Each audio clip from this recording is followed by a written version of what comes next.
Hello, Sherix Broadcast Network viewers out there. We want to take this opportunity to express our apology to each and every one of you for starting first for broadcasting to you today on Sunday, because usually we broadcast to you on Saturdays. But unforeseen circumstances prevented us from bringing you live coverage on a Saturday as usual. And so we also apologize to you for starting late on Sunday. And so it is because of unavoidable circumstances here in the studio that led us to that late start. But anyway, hello everyone, Sherix Broadcast Network viewers out there, watching us live from wherever you are watching us from.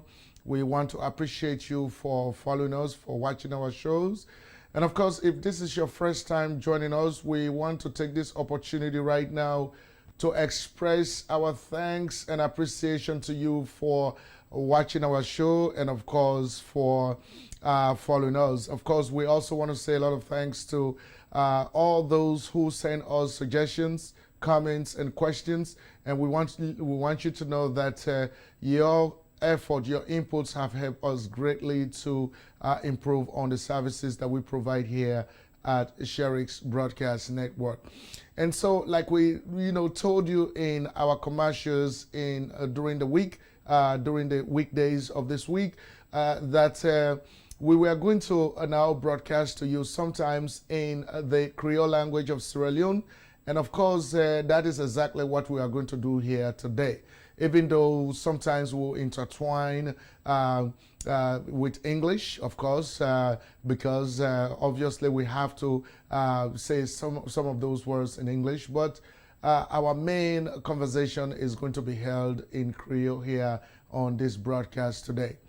And of course, I'm Ibrahim Sharif. I'm going to be your host as usual. Of course, Miss Etheline Finney is going to be here to give us the news.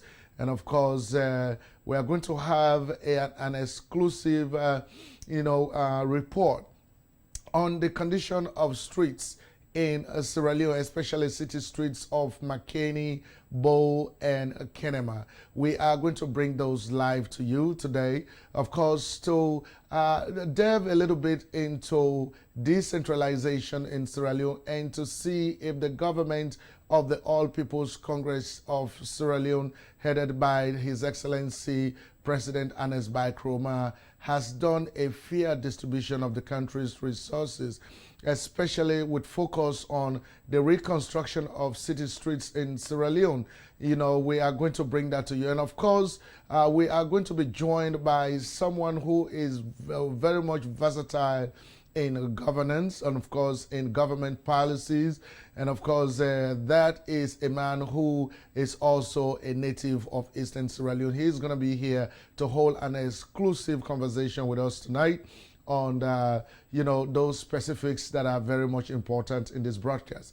But of course, without much ado, we as usual, as you know, we're going to go straight to Miss Etheline Finney to bring us the news, the national news of Sierra Leone, main events that have occurred in Sierra Leone in the past week. And so we want you to sit tight as we bring you that news alive.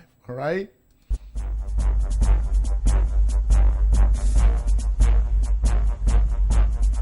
News, sports, entertainment and more. From Sherix Broadcast Network. Presented by the SBN News anchor, Etheline Finney. Hello everyone.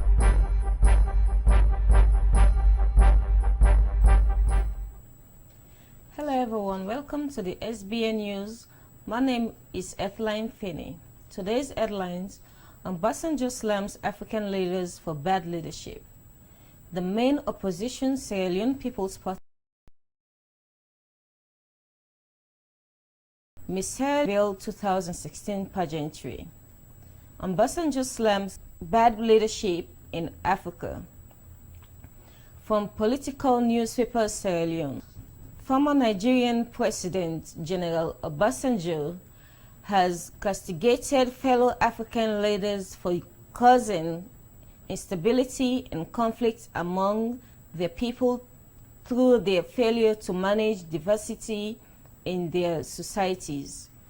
The former president, who was speaking ahead of a major security conference in Ethiopia, also blamed interference North Atlantic Treaty Organization NATO for its controversial air strikes in Libya in 2011, which led to the ousting of Colonel Gaddafi. The repercussions are now being felt in Mali, Nigeria, and the Sahel, is said at a press conference in Addis Ababa ahead of the upcoming China High-Level Forum on Security in Africa. Obasanjo ruled Nigeria between 1999 and 2007 as elected president. Prior to that, he had led Africa's leading inspector as military head of state from 1976 to 1979. He told journalists that Africa leaders were failing their people because they had not been able to prevent marginalization, injustice, or reduce unemployment and poverty in their societies. All of this had happened with the reluctance to embrace democracy and good governance, he added. The China High-Level Forum on Security in Africa serves as a platform for African leaders, key stakeholders, and strategies to collaboratively engage in exploring and exchanging ideas on African-led solutions to security challenges. It is an annual event, and General Obasanjo is the chairman of the China Forum, which has its theme for this year, Africa in the Global Security Agenda. Obasanjo was notably critical of failure of collaboration among African countries. This, he said, had affected the continent's ability to fund peacekeeping operations, and mentioned that when the African Union was looking for funds to fight the Ebola virus disease in West Africa, member states' failure to provide the money. The AU eventually had to turn to the private sector, and it was able to raise $40 million, he said.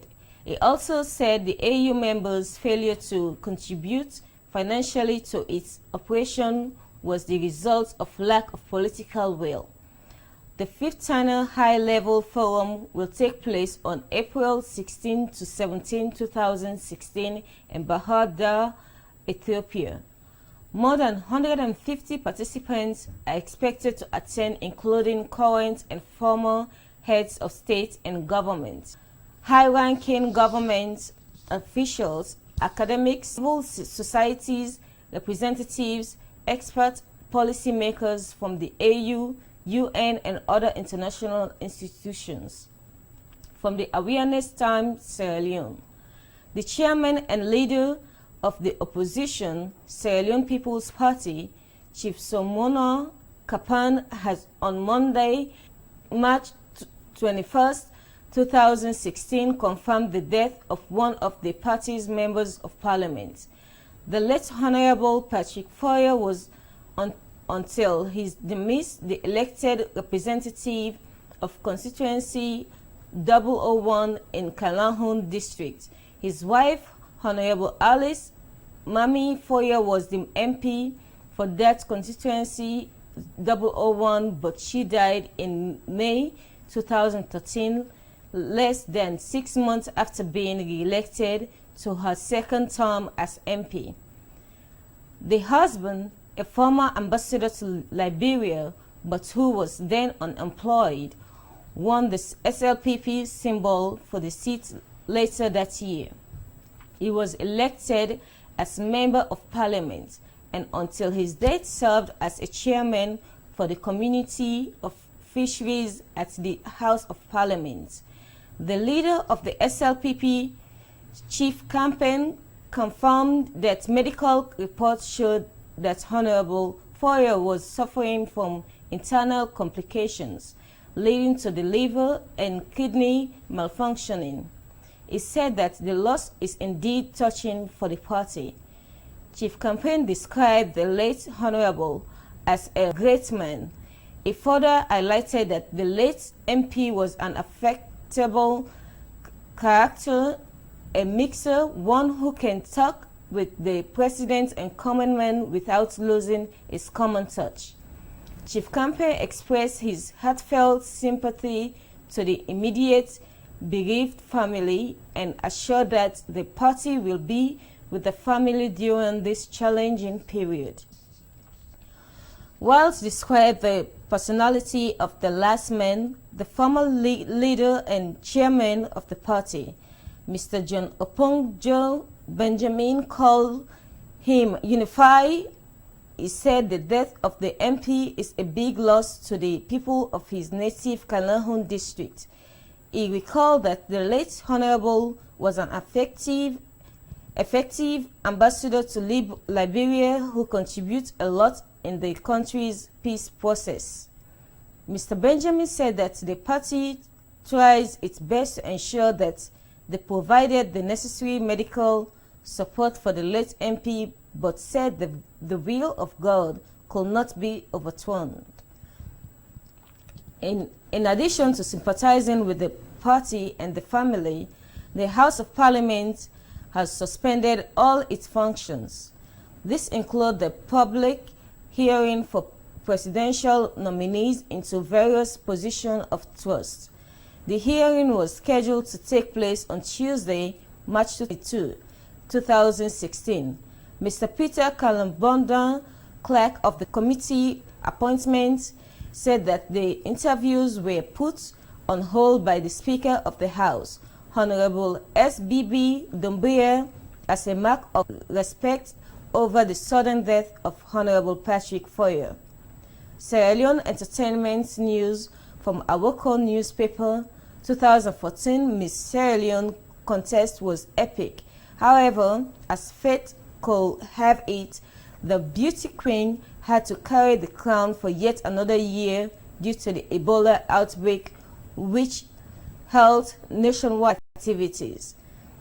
Now that the outbreak has gone down or eradicated, the organizers of the Miss Sierra Leone contest has resurfaced again, this time promising a 2016 never-to-be-forgotten pageantry where Miss Sierra Leone 2014 shall hand over the crown, which is a year overdue to another beauty queen. On Wednesday, Miss Sierra Leone Limited officially launched the Miss Sierra Leone 2016 at Randerson Blue Hotel. Miss Sierra Leone 2014 Margaret Murray urges all to attend the 2016 pageant. It's going to be an explosion.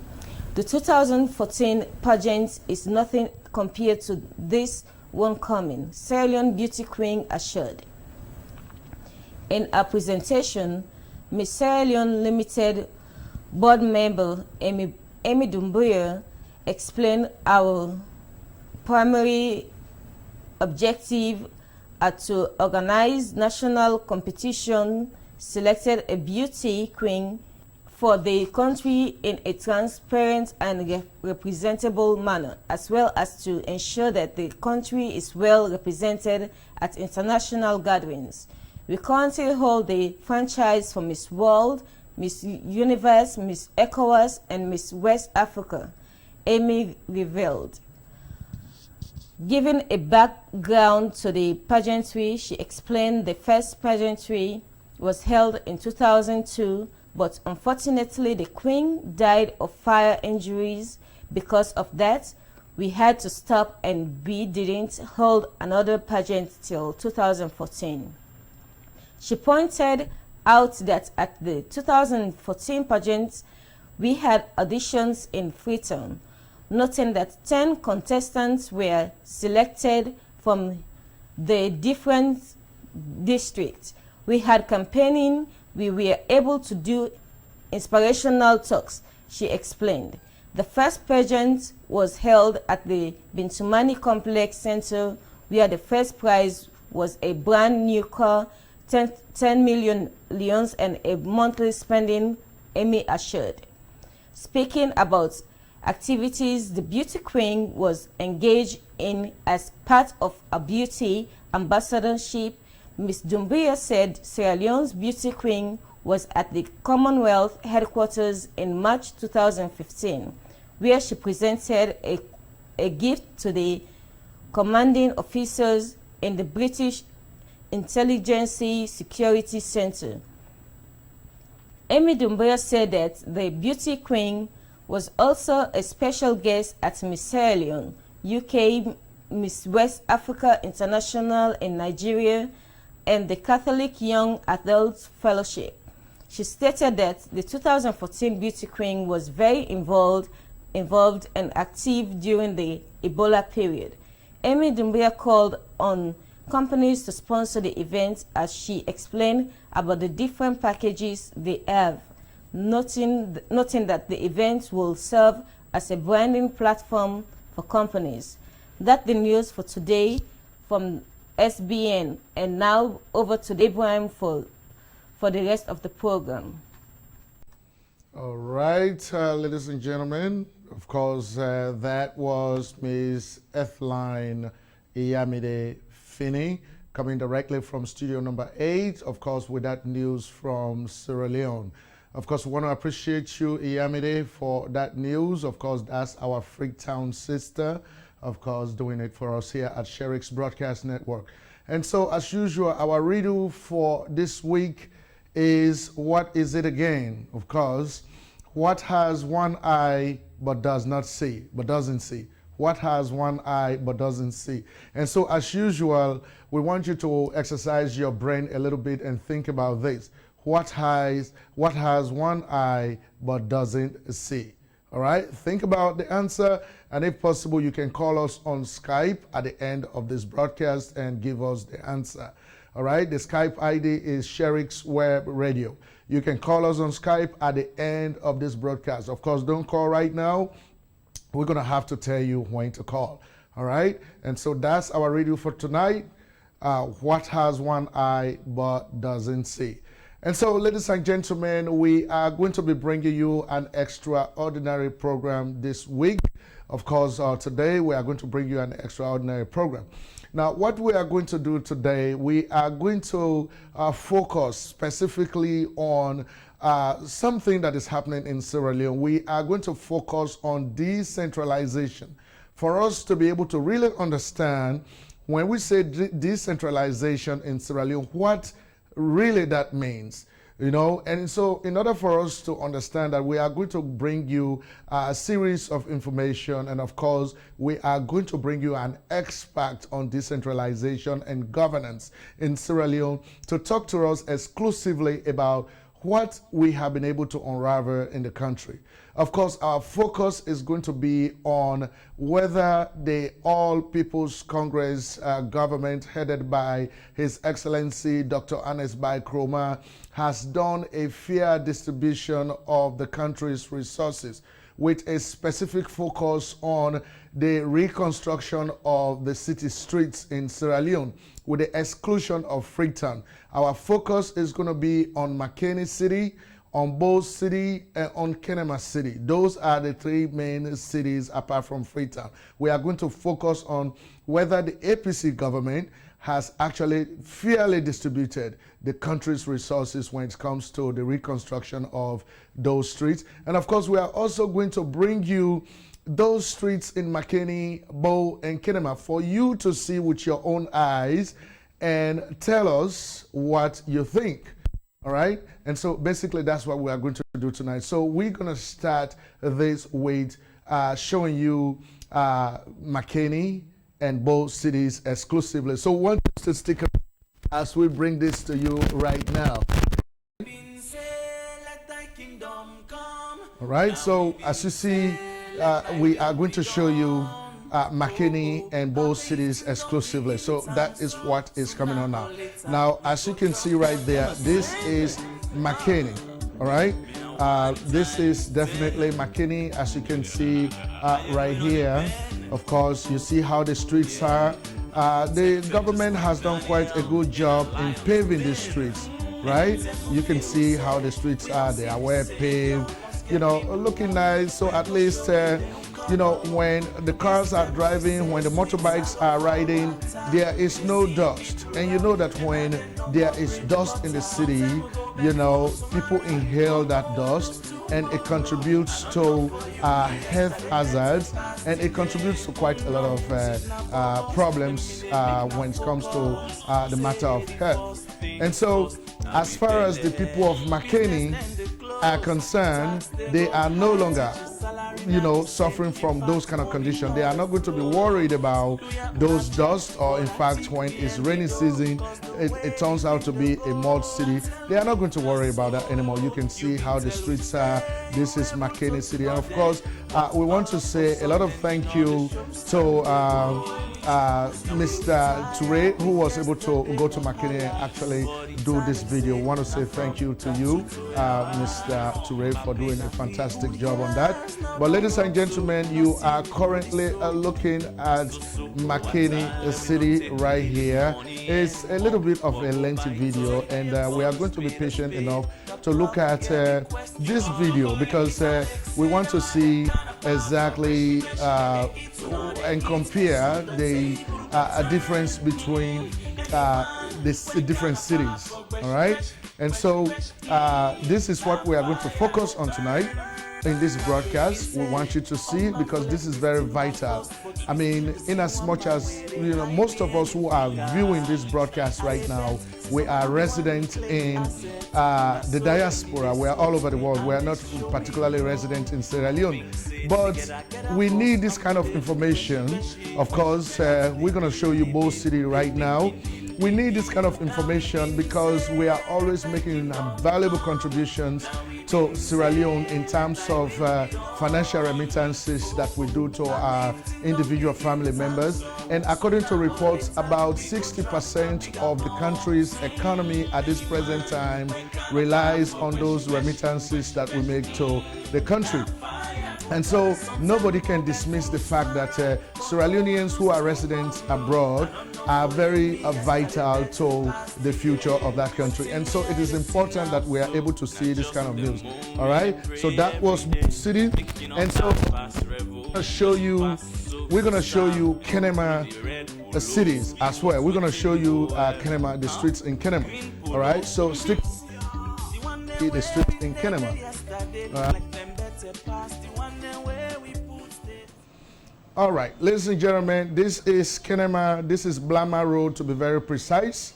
All right, now we want you to look at this street right here and tell me if you can compare Blama Road in Kenema City to the streets you have seen in McKinney and Bo. I mean, you tell me if you can compare those.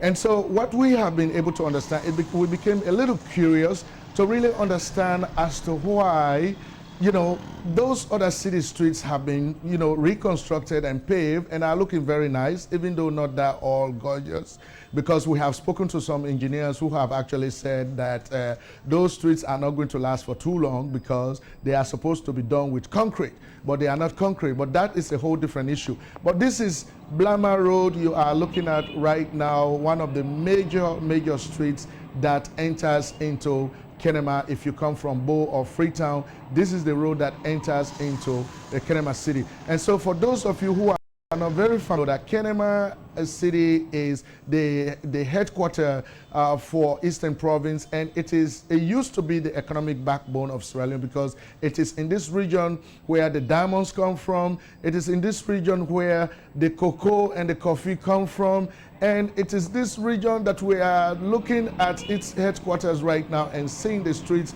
looking deplorable like this.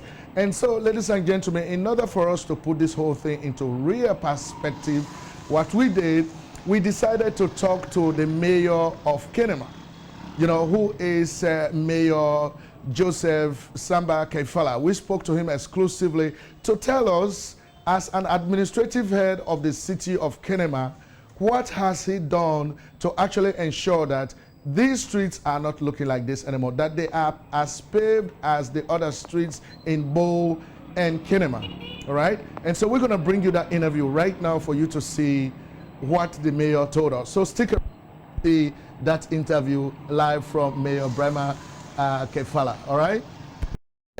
Okay, viewers, I am in the eastern city of Kenema, and right now I'm in the office of the mayor of the Kenema City Council in the person of Joseph Samba Kaifala.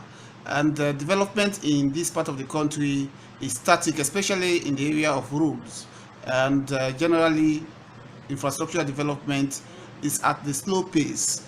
Now I am in the office of the mayor to tell us why development is not progressing at all in the eastern city of Kenema. You're welcome, sir. Thank you very much. The development is very relative. If we talk about the roads, we see why the road work are not going on, particularly with the main trunk roads. Currently, we are doing some patches and grading of inland roads, that is roads that actually belongs to the city council. The roads that enters into Kenema, that is the Dama Road, the Blama Road, and the Hanga Road, are yet to be done. And I cannot justify any reason why those roads have not been done. We have appealed to His Excellency the President. The civil society have appealed.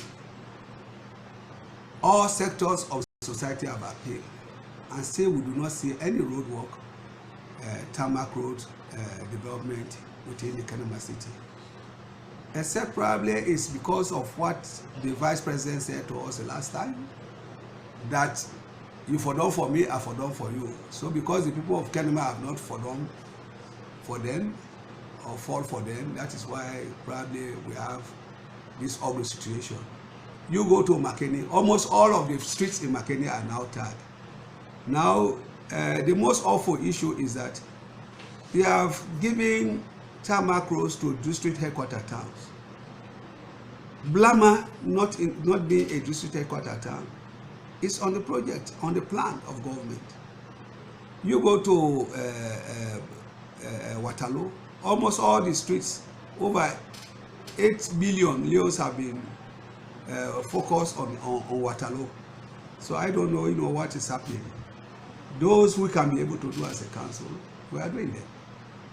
We have done a new cemetery. We have acquired land for waste management as a dustbin or landfill center.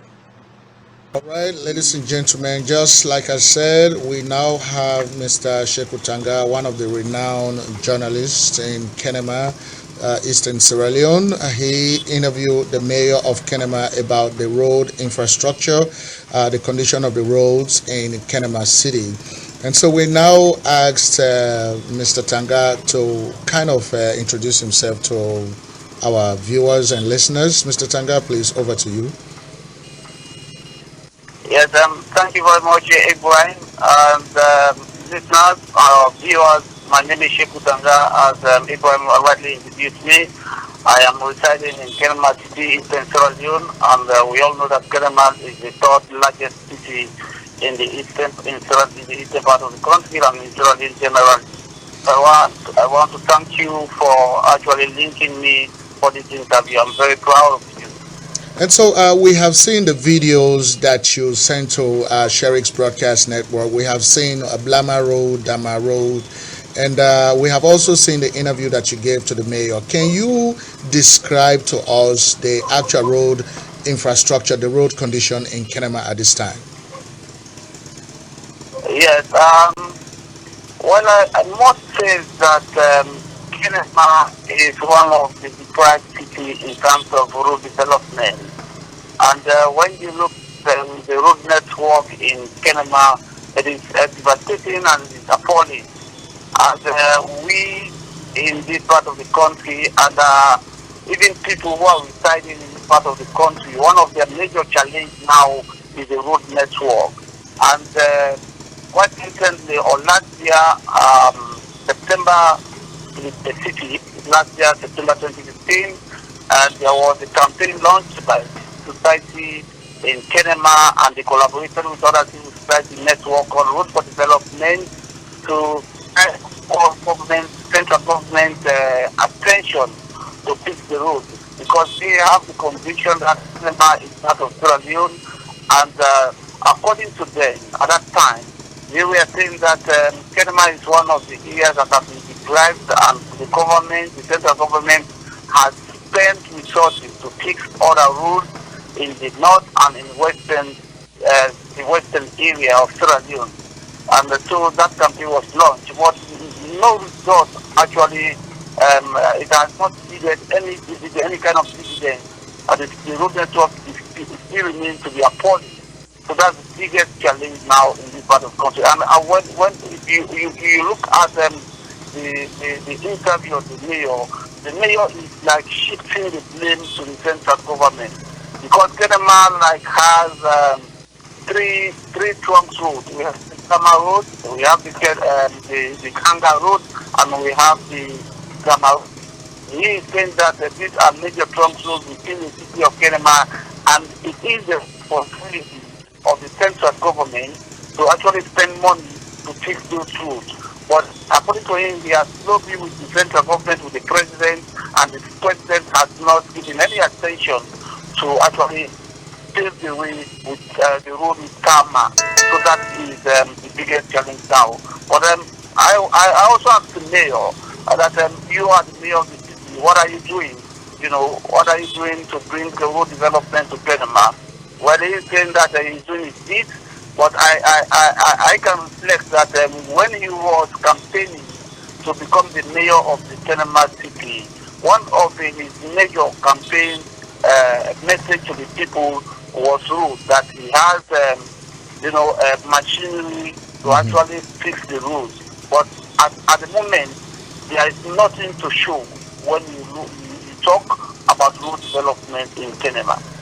And so, Sheku, so when you say Kenema has been neglected, of course, we saw that in the video clearly.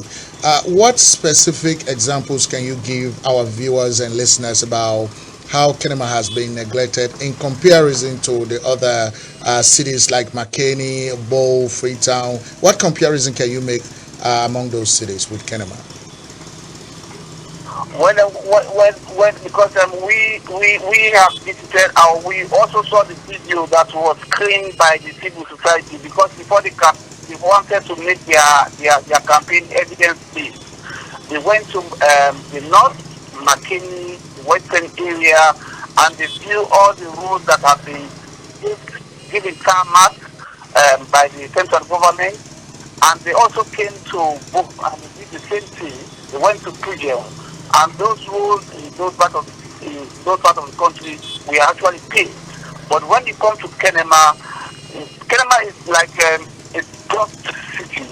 It's like a dust city, and when it comes to the rainy season, it's almost a mud city again. So it's actually devastating, it is appalling, and a lot of people, especially those that voted in the political leaders in the different positions, are very much concerned now, and they are saying that the politicians are not addressing their interests. Because road development.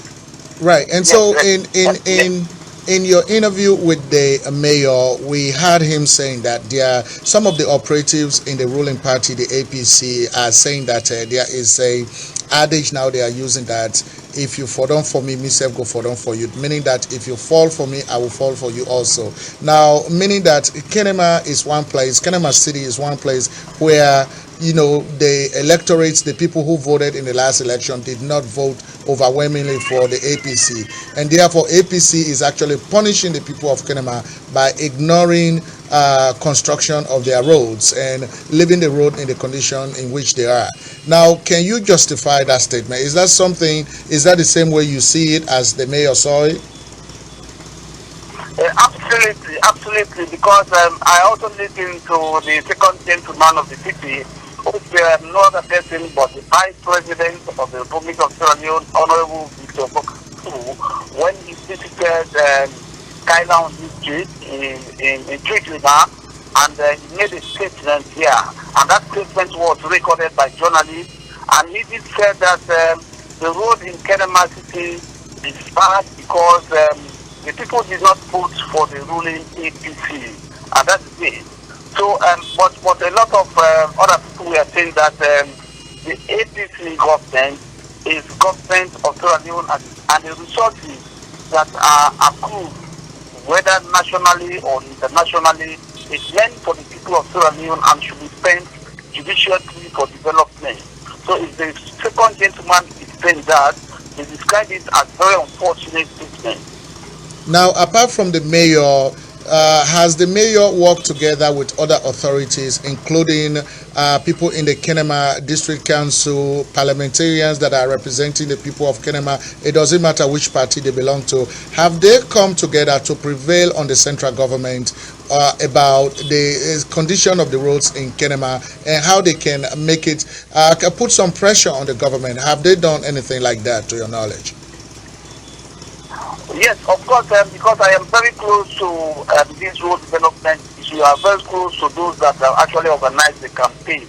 And the honorable members of parliament, some of them, and the district council and council. Of course, we had the mayor saying that he came up with the district council chairman to even make it skip to the president in the north when he visited there to appeal to him that Kenema is also a part of Sierra Leone, and the government should give, its utmost attention in terms of its development. The civil society, all of them have come together, have appealed, but the government, the president said here last year, and he has made promises. He has promises that the road will be fixed, but those promises have not materialized, and we are not seeing any. Okay, so me fun with them, like we've been talk, so we get to talk this inside with lingua franca, with Creole language, so that with people then go able for get a clear understanding of what in the conversation get for day about today. But basically, when I don't see how the streets now McKinney look like, how the streets now Bo look like, and when I don't also see the streets of Kenema, how they look like. And so this now some of the things then we will be done they try for uncover. When I don't hear you waiting the mayor don't talk, of course when I don't hear you waiting the journalists will cover the entire story instead of don't talk. And so now for let we really properly understand this whole episode where they unfold in front of us, we get for bringing one of our brothers we in safe na Eastern Province a comot, na they born precisely na Kailaon district, but say na the big town na Kenema town, Kenema city. And so na person we know a lot about government policies, things they want to do as government. And so I get to introduce this with brother now, and Brian come in for let we go able to get a conversation with her. And so the introduction actually I get to read them in English. So I hope say when I go understand what we talk about. But the brother we are about to bring here is no other person but a Dr. Jonathan Sandy, whom is normally not called as JPJ, all right, for short. Now, Jonathan Sandy is both a national and international public figure who has made a career on being an expert on political and economic governance, international stabilization interventions, national and regional security, and foreign policy issues, having spent many years working for the government of Sierra Leone, ECOWAS, the African Union, and the UN World Bank in numerous roles, as well as working towards international stabilization, political, military, security, economic, and humanitarian efforts on the African continent. He had held several positions within the government of Sierra Leone, including Acting National Security Central Intelligence and Security Unit, were actually Acting National Security Coordinator and the first Chief of Staff of the Office of National Security, ONS, and the Central Intelligence and Security Unit, CISU during the government of the Sierra Leone late President Ahmad Jankaba. Now, currently, Jonathan splits his free time between academic and practitioner work by running a geographical think tank specializing in governance, defense, and security policy related issues. JS and Associates Center for Governance and Security Policy Initiative in the Mano River Union space with a branch office in Nairobi, Kenya. In addition, he is the principal founder of the Campaign for National Unity Sierra Leone, CNUSL. The CNUSL is a youth, student, grassroots, and women movement that, among other things, work to contribute to improve the political culture in Sierra Leone as the basis for economic prosperity for all citizens.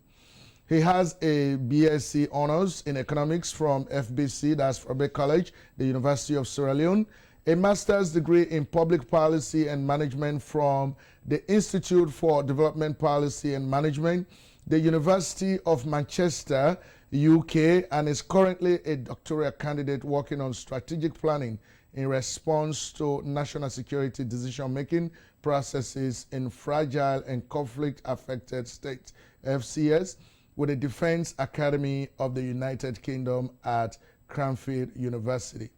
All right?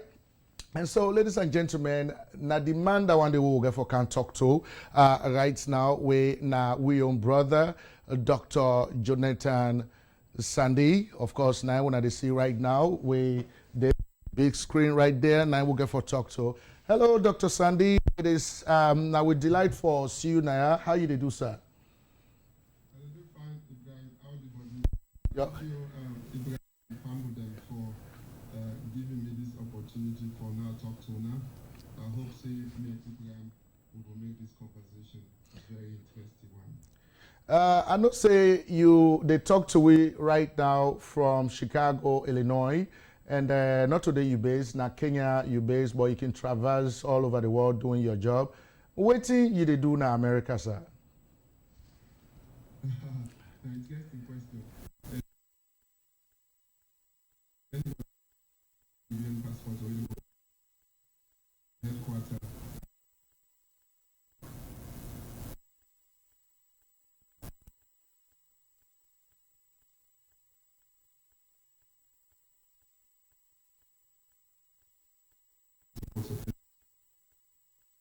Correctly.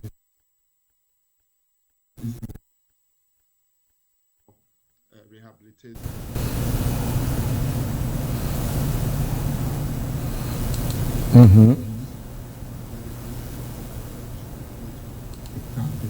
Argentina almost one of the major threats now to ECOWAS again in Africa. Now how we will deal with what we call non-state armed groups, especially the one that we call terrorist organization, where Boko Haram fall into that scope. So I just recently did a study for trying to understand and help the government of the federal government of President Buhari on how to rehabilitate and settle internally displaced people. We're now about 2.5 million people that are currently displaced, and some scattered in Chad, some scattered in Cameroon, some in Nigeria. But before you put it together,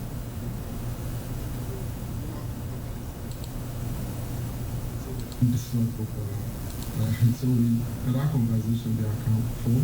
But on the side, once we decide for, we discuss, we don't always conclude that conversation. We can't say, let it account for what is already said to the fact that they recovered area for Boko Haram.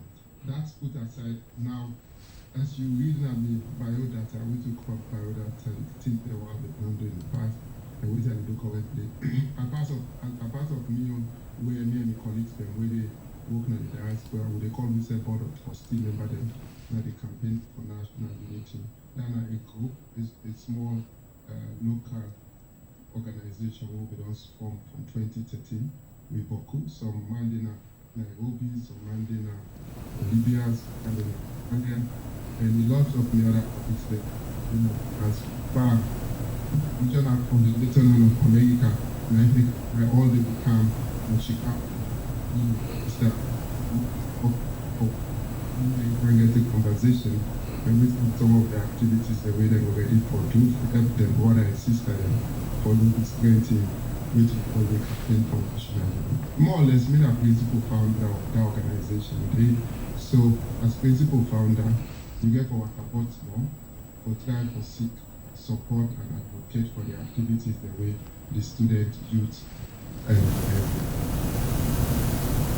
within the framework of the campaign for national unity. And maybe I'll help the brother and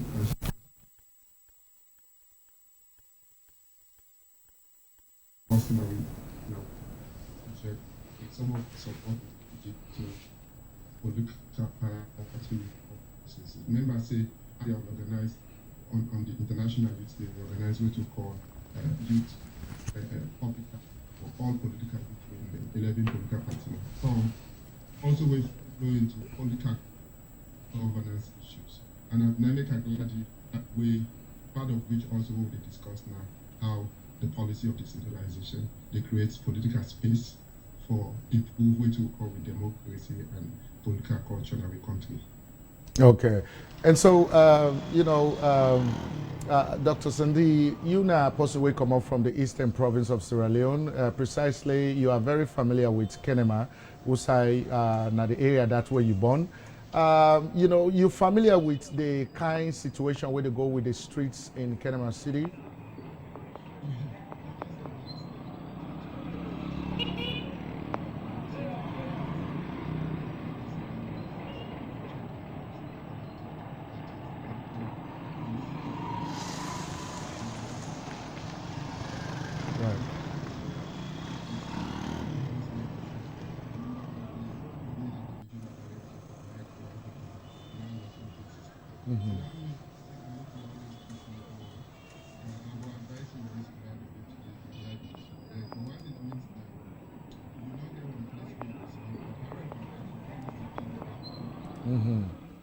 Many of you now know of the day, they take 3 or 4 months and not hospital, especially now where the type of mentor and coach we own TT and Bobo there for me to take the leadership of that country. So I will tell you, say, not take 2 days to come up salon. And I know say very well when you talk about the context of Kenema, where you go, with the exception of Somalia Street, where you know very well. But I believe the major goes the way they link with other cities, whether now from Bo or from Kailan, that is the Blama Road, you talk about Hanga Road, or you talk about Kombema Road.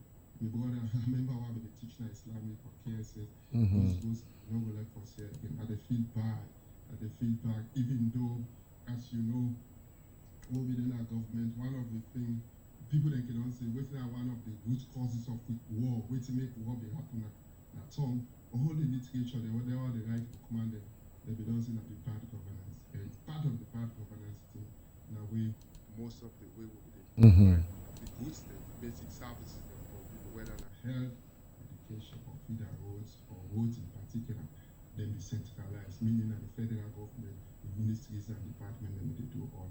So I remember after the Lome Peace Agreement, where some of you will work with Tigan Kaba, part of the policy where that government will put in place now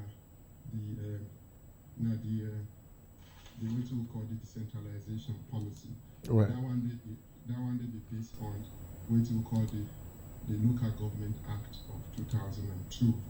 And in that act, it say part of the power where the national government get, again for devolvement, for the local council, the mayor office, for the manage some of the small. So it's unfortunate that as much as we could government we don't enact law, that is Local Government Act 2002, and as well as we don't develop, put structures and institutions on the ground, right. That is local councils, the mayor's office, and that unfortunately is fiscal space, what we call fiscal space. 75% of the national budget paid through that process that we don't say for they go to 2 local councils and mayor's office. So I wonder why, for example, sadly now with capital city, in the east, we still some of the hosts and still deteriorated. Because the other, just for give you part of the institutional memory again, no we will say from my sort couple of day. The main source of how to generate revenue back for support the roads then they you remember say I don't know if you will recover one they act again in 2010 where the former government the current government they put in place which where the bill on waiting the Ministry of Transport Act will do that we to call the Road Maintenance and Fund Administrative Act 2010. And that act they give power. Say before every year, before the start of the year or 2 months into the year, we don't get a strategic plan on which kind of roads there where government will support using the road maintenance and what they call administrative fund. Right. Where as you know, most of them couple they come from road users charges and many other areas there. So I wonder how maybe what they call equitable distribution of them coupled the way they come through the Road Maintenance and Administration Act. Why Kenema not benefit much yet? Maybe as the conversation will go on, maybe you two will try to understand better and Fambo then go no more. So Dr. Sandy, Dr. Sandy, you know, the waiting are your understanding of the facts say where the current vice president of the country, where the president be appoint, go na the eastern part of the country and talk say APC na a party where they for them for them. And so the people of Kenema they don't interpret that one day for be say the APC they punish them by ignoring the reconstruction of their roads because they're not for them the main opposition SLPP. Now, waiting na you take on that kind of conversation and the way people understand that now, you know. Yeah, you know, as you, Ibrahim, you know, say maybe they get conversation and they tell you say part of the big problem where lessons there, I think, as we democracy they advance. Now, the manner in which we as public servants, whether local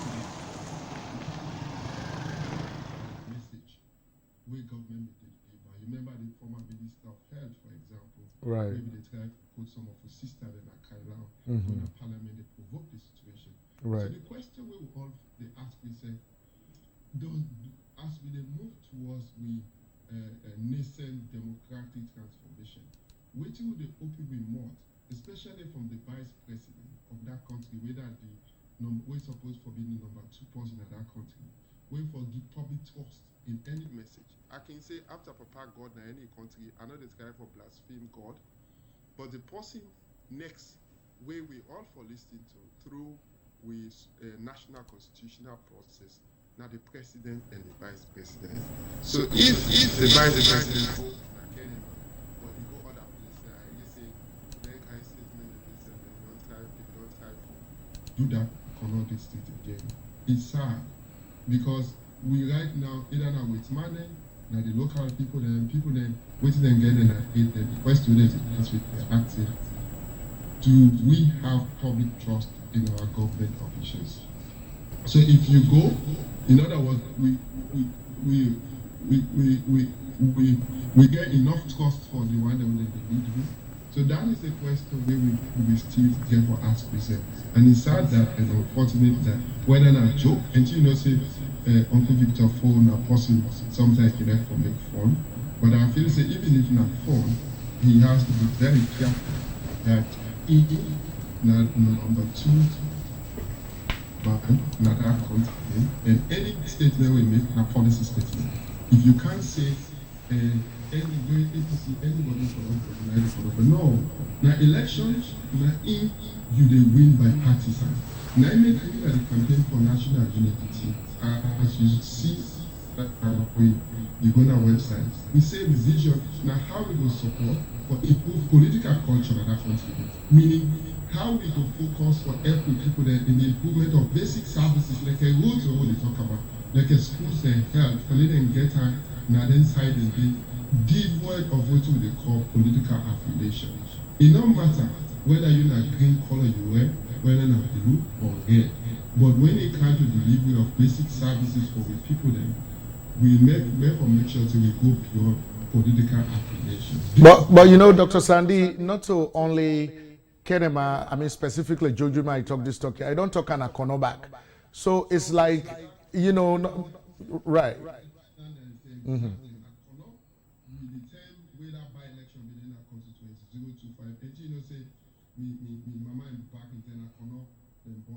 Right.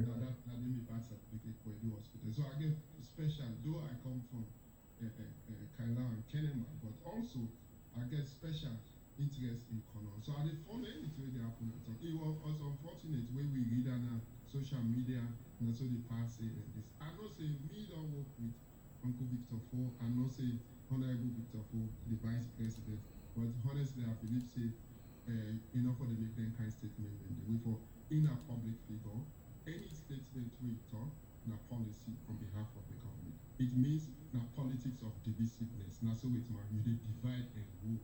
And not to the entire, we're not into elections now. Now the way to they talk about through the policy of decentralization with democracy, the political space where we don't create after the war. We therefore make sure so the people then get clean water and get good roads then so that mind you, we've had a question which Ibrahim for the ask me said, not to just forgo to whether Kenema they get roads and that. We for ask me say, waiting at Kenema district to be that's alone. The fundamental question, waiting at Kenema district. Kenema district is part of what you will do a political economy, the economics in a term. They describe macroeconomics growth or what they call GDP. Right. Then basket of salon. Kenema are part of the Moab Basin.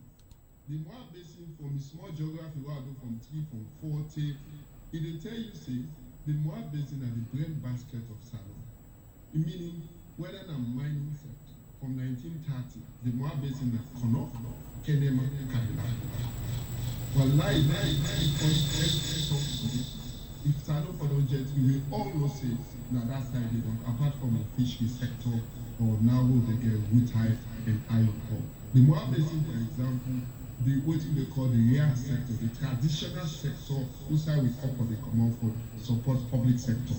Now they get coffee they come out, now they cocoa they come out, now they diamond they come out. You know go tell me say Kenema, for example, with the concentration of diamond, cocoa, coffee, all mine they come on at the village side and the agricultural sector. Now Kenema district now we capital headquarters and they can sell them back. You know we even talk about you I go fail if I don't mention service trade where the Lebanese they provide what things that happen. So now melting point for the people there. Therefore it is unfair if the government even through the road maintenance and fund administrative act what they call appropriation act in parliament, in a law they consider say, yeah, if people the 3/4 of the couple the way they come whether to road user tax and whatever or property tax, housing tax, because mind you by 2005, 2006, you know to believe say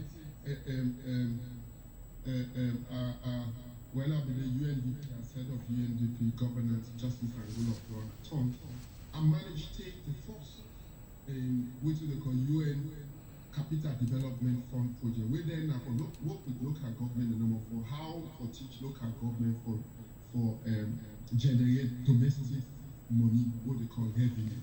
Now Kenema put now Kenema and make sure say Joseph Kamara, when I'm the post project officer, I assign a Kenema. Now they will do with the DICE, the exec, what they call district decentralization secretariat, and the Ministry of Finance, the Public Financial Management Unit, where my colleague where they work at Bank of World Bank now, Sheku Bangoa, it is in Washington, yeah. Me into we get for work on a project how to generate money using property tax, and we'll be lucky enough one of the agencies in the US will be able to attract them to Kenema and do a pilot. That is through the United Nations Capital Development Fund. That was 2005 to 2009. And later, I see how much we really come up from that. So it's unfortunate that by the time they left town, all them good process there. Because I mean, I'm telling you, when you talk about fiscal decentralization, distribution, we do all them things. As I say, the policy framework for decentralization are two in that country. One, we call it devolution. That's the left one to the health, education, and health. Then at the local council and the mayor's office, and then for most of one and distributed corporate, including some roads things.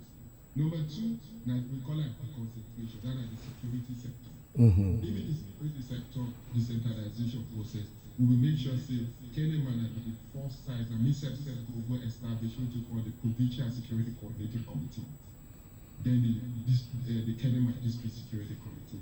Where that one we call it deconcentration because the power is still there at the president and the commander-in-chief of the armed forces, and then the chair of the National Security Council. And so, Doc, I don't mean for cut you off, but what you don't talk just now, it looks like a very good systems where would have been left in place, and I'm talking about the SLPP government of late Ahmad Tijankaba. These are good systems who would have been left in place. Now, to the best of your knowledge, do you think that all the systems here who would have been left in place, still in place in the country?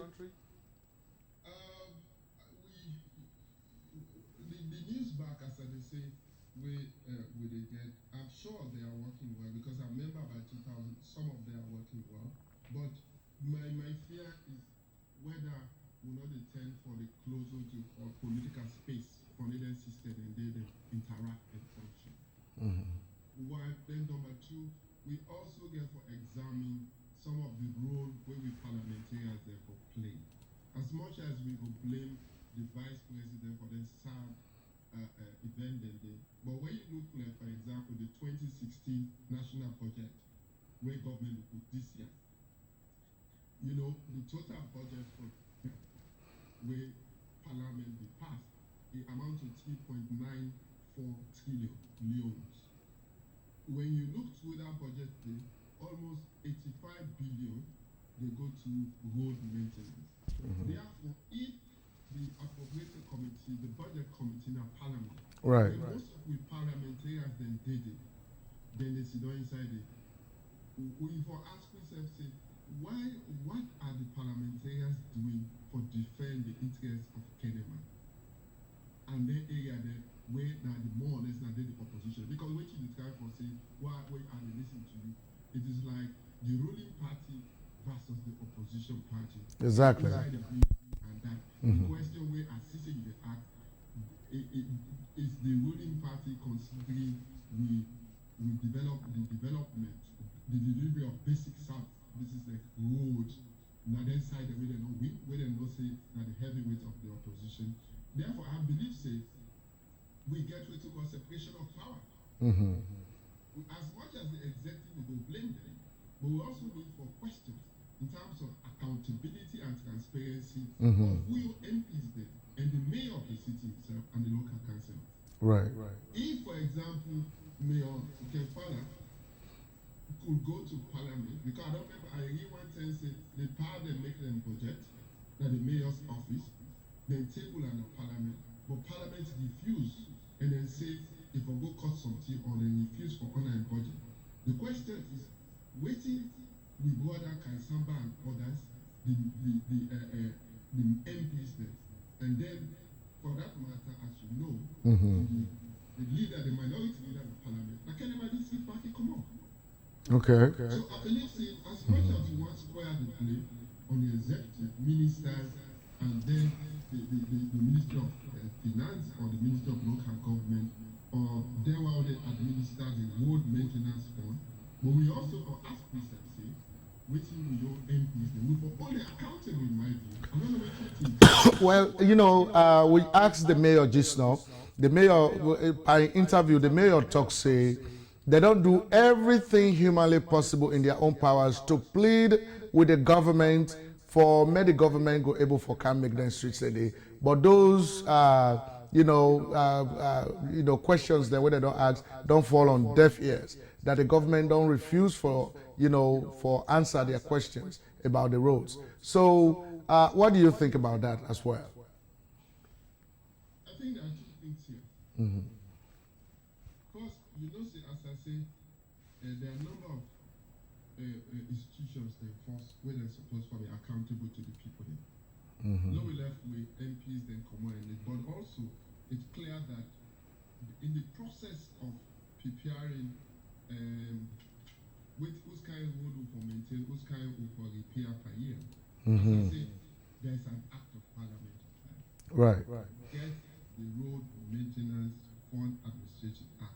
In that act, section 19, they say all for maintenance and repair goes in per year.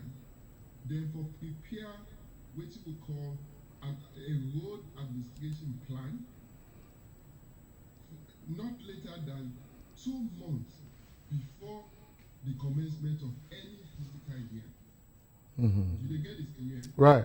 So the first entry point in my view is we need to advocate now. If this year, I'm sure we will get some couple insider 80-something billion we don't allocate. So we need whether through civil society organization, like a welcome about Kenema, like what you do. So this is an excellent thing because I consider your online radio and a part of not only public awareness, where we send some signal, say we know what they go on, that they're not in treat with people that are Kenema fairly. Right. So we get opportunity. The window of opportunity to get one, as I said, then while we administer the road maintenance and administrative by act of parliament. How we go question it and make sure that we bring and come to their attention. Say, look, we see on a plan. Because waiting I can normally tell you, if you ask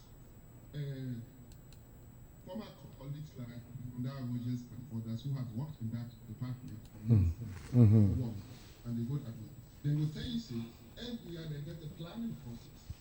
Right.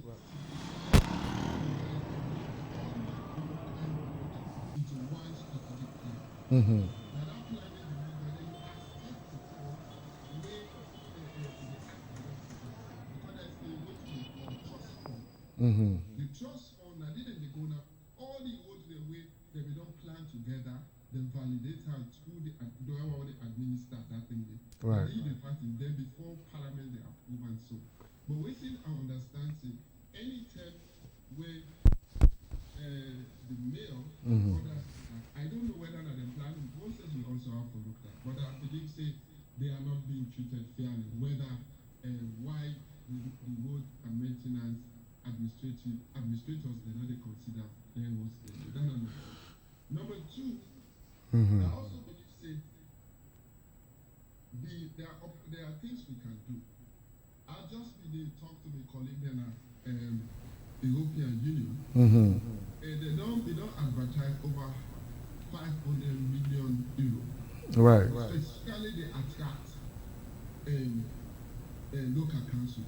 So we get all the local council that will get some either they are 19 or more. Especially the 14 and they don't classify it.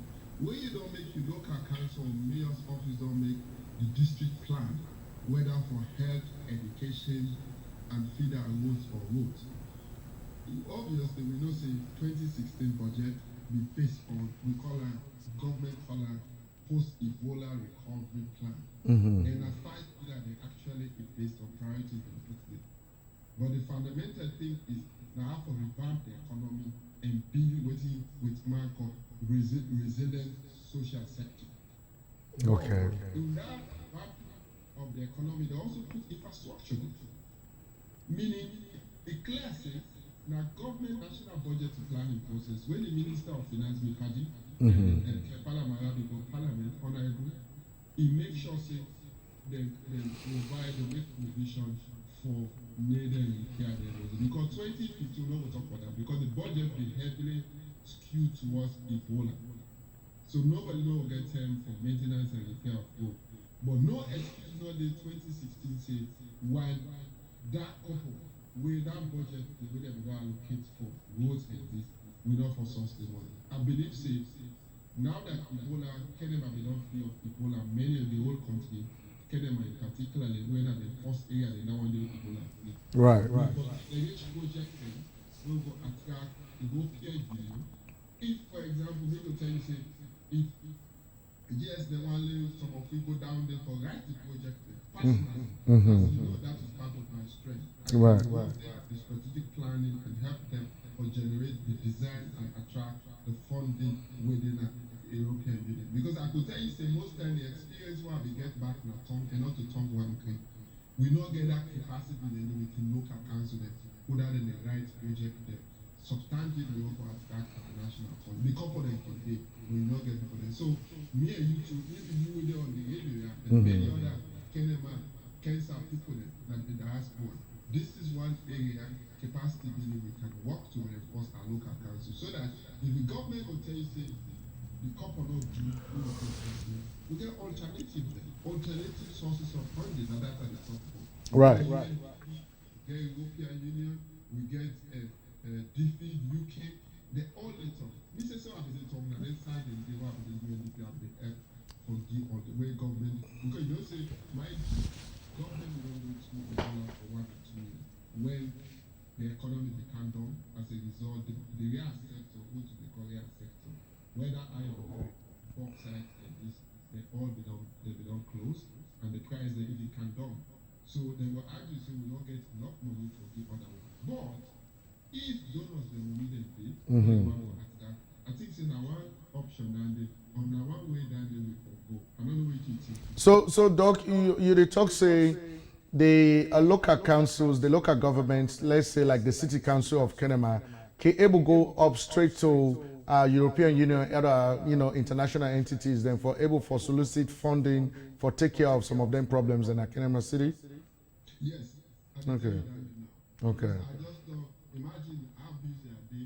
My colleagues and hotels, we don't put in 2 or 3 projects there for students and youth there for engage into connecting our local communities, whether through the mayor's office or the city for the ongoing national constitutional review. Now that's same for the table. I don't know whether the mayor's office did that, but I know say the mayor Harold Tucker, who are my colleague where they call lecturer Brahma Koma, for example, I think the way they get for the waste management system, environmental impact analysis now do this thing and that, then the right project for it. And Sean said we brother Jess Kefala said honestly to tell you they tap into that. I don't know now we in order of the line whether but if you're not able to source that, we were able to mobilize people from that from Kenema District for make sure say we were able to draft project proposal and we go attract roads then making other place. And we will love it for that thing that we will stand for. Right, and so Doc, if you say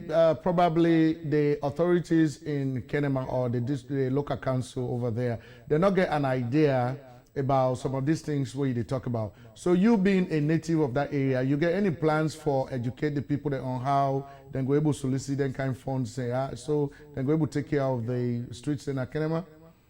Yes, because as I tell you, I want to go where I come America, I go back Nairobi, then I go there free on before Independence Day. Right. Obviously, I will see how I don't start consultation with my colleagues in UNDP now. Freetown, we they work on project funding. Then I then in close contact with the European Union Commission Freetown. Then we'll see. Maybe the other funding opportunity, until say I see the in Washington, America next week. Right. Now that we don't bring this camp as part of the advocacy trade and engage with U.S. government relations, whether in the State Department and others, I think I will get for work more that look, if we democracy get for work in a town, part of the decentralization policy, especially strengthening the local councils and the city councils, they need able to deliver basic services to people. Do you know I think? So I guarantee you, say I can be a messenger for the local council, the councils, the city council as well as the district council. And so, Doc, right now, some of we get a very serious concern about the health problems where living Kenema streets the way they are. You know, during the dry season, they say not a dust city, and during the rainy season, not a mud city. So meaning that anytime we motor pass, dust they rise, and they go to people that knows, and they create health hazard for the people. And the same thing for the rainy season. So I don't know if the government don't really think about the health problem where it create by ignoring the people them, you know, the streets of Kenema. You know, do you have any intention for me you go able also reach out to the government in Sierra Leone for bring their attention to what they don't do in Kenema?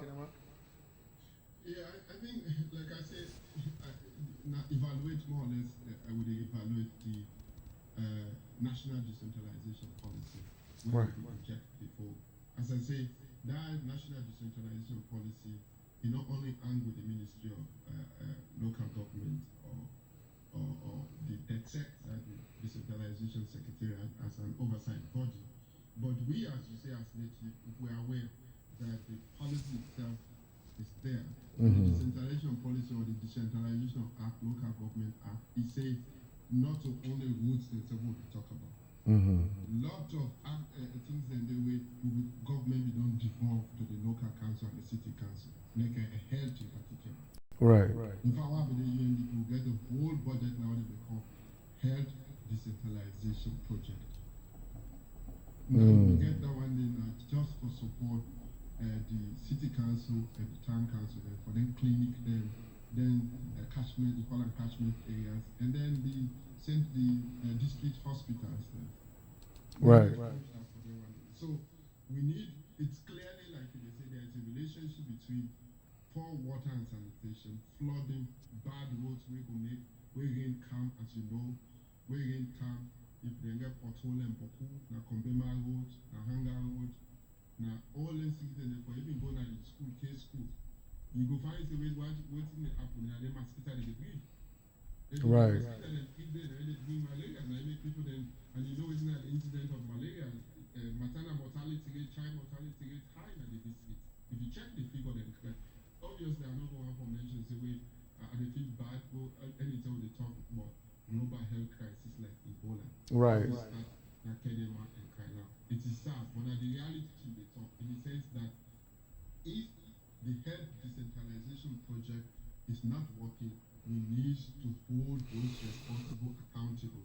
As I said, not to only follow the FEN couple and fundraise for overseas, but if we forget local governance as part of this democratic process will function very well, the principles of transparency, accountability, and then reporting will get for environment. That's why I'm very happy this kind of work where they try to connect.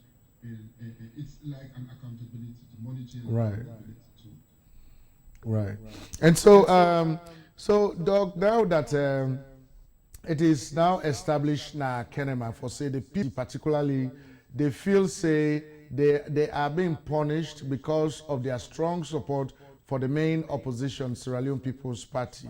That's not the conviction among the people of Kenema City. Way then if you say the government don't ignore for paving roads, for reconstructing city streets, and so waiting at your personal assessment of waiting the main opposition Sierra Leone People's Party don't do for show to the people of Kenema for say then stand with them at times of difficulty. You get any assessment for doing on that? Yeah, I mean, as you know, when you mention the opposition party, obviously Kenema is a strong hold of the opposition party. As much as Akinwan, for say we look at SLPP as say we blame SLPP, but let we start to understand waiting at SLPP. Who done and the actors in the SLPP? I can normally tell people and say in any political party there are three types of actors then there. if you draw what they call what they call triangle, then or what we can call which might be called pyramid. You go find it on top of the pyramid, you go to call political aspirant. Then at the middle side, now the administrators then. Then the bottom, when at the big side, now you get with the Bobo Jama, the supporters then. Right. So the supporters, for example. So, Doc, before you go further, if you say you know Bobo Jama, you belong inside the SLBB. Oh well, I when you talk about membership, the category of membership. Right. When I say Bobo Jama, whether you have grantship platform, you know this, because I've now say I don't know about 15 years of grantship platform. So, but yet still, at the moment, the Sawade, we are the Bobo Jama then. In the sense that we not administrator. You right now, not administrator. And they say now Houston, Texas, you're not secretary general. You're not administrator. Right. You're not possibly the later platform for we the supporter them. For anybody who wants to be an aspirant, that's the last side of the ticket. Right. Because if you want to realize the vision, say if you want to join politics and become either a councillor, because inside the political aspirant, they mind you, now two types of national elections you get. Right. One, they say, right now we're concerned about the local government elections. Then the other one is presidential and parliamentary. Right. So I can normally say, if you get 4 types of candidates there waiting last election we call for perform. We get to focus the attention to that for perform formula. It means say councillors, local council or mayor of Right. the MPs and the presidential candidate now for now every political party. Now like a football team, when you put a football team, now 4 people they get from defense, they all they play different ways. But at the end of the day, then a political aspirant them. In other words, if I want to go to my constituency 011 at Kenema, Right. as a councillor, can I trust you as an administrator or the SLPP national executive as an administrator for say they will able support me one? So the process is we supporters then, for example, they say right now as they tell you it's sad that we administrative structure maybe that the diaspora the final say we are better organized, but we're in a transition now. And the transition don't too long. The last national executive with the 31 people that were elect in August 2015, 9 the term for done. But as I speak to you, the term done, but yet we are on transition. So if you get the couple, you want to come out America, say you want to go to map as mayor of the city, against JFK, for example, or no left JFK, you want to go to map as local council or MP. Let's say they talk about flag there. The brother, at the current moment, you could put it up for day. It's an investment thing. So, what I describe for say, as much as we could blame the SLPP as a whole party now, but to get structure, to get MPs, to get members of parliament, Right. get minority leader. Now we get mayors of the city. So for us, we say, we were the appoint and then post the day community development subventions. Right. Is it getting to the people? Kind of number one. Number two, how much we voice, we don't exercise executive oversight of parliament. That you are not eating with district where why Convemer Road, why Hangar Road, they know that. Man, in democracy, multi-party democracy, separation of power between the executive, the legislation, then the parliament, and then the judiciary is clear. Parliament is tough. Parliament for Timap, you na MP for Timap say, look at the oversight, the act of parliament. Remember, say then 2 acts, they were saying, then 2 laws, they were saying, but one, local government act 2002, then the road maintenance fund administrative act 2010, that they enacted. Not to parliamentarian then. Right. So when they put an they put a young option in there. Any law, the parliament thing. Major role of parliament now for passed law, then for oversight in the interest of the citizen and the people. So as much as I can blame the SLPP as a whole, but who are the SLPP parliamentarians from Kenema district? Right. What have they done to work in relationship with the mayors in office? Then the mayor will then get a caucus, say, look, Mayor and say, when in a parliament, waiting make we know the benefits from the road maintenance and the way other cities that they get. Right. So I don't believe that the SLP, you as an administrator, secretary general and Houston, Mhm. what else for go to parliamentary and work for advocate to people. Exactly. So give it to them here. Exactly. Support them administratively for who we elect them. So in other words, I believe say Mhm. the SLP, yes, it's fine. And mind you, 43 parliamentarians they now will get, now we elect in a parliament, and they form the National Executive Council.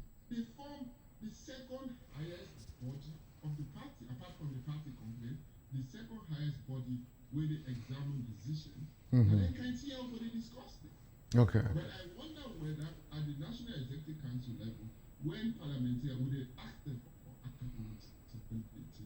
So if I can ask you now, with all your experience and knowledge on how the NTSO will operate, because I did learn a lot from you, what think could be your advice to the SLPP leadership, including the National Executive Council and parliamentarians as well? What think would be your advice to them as to how then they treat them political base when a place like Kenema? Yeah, the first thing is, as you know now, we don't tell what we're in transition. I mean, waiting with market transition, the term we don't pass, the one they were then supposed for the supervisor now for freedom, the National Executive Council, we need for quickly come together. One thing where you try for engage the ruling party, because I remember one my colleague, one of the work to, if later he became Professor Kulubali, he became the Speaker of Parliament in La Côte d'Ivoire in Parliament. And a professor and we work together, but he always can quote say in French, say, let me say it in Creole because people don't really understand French, but he says a country can effectively strong when he also get a strong opposition. It doesn't mean the ruling party is no more for strong.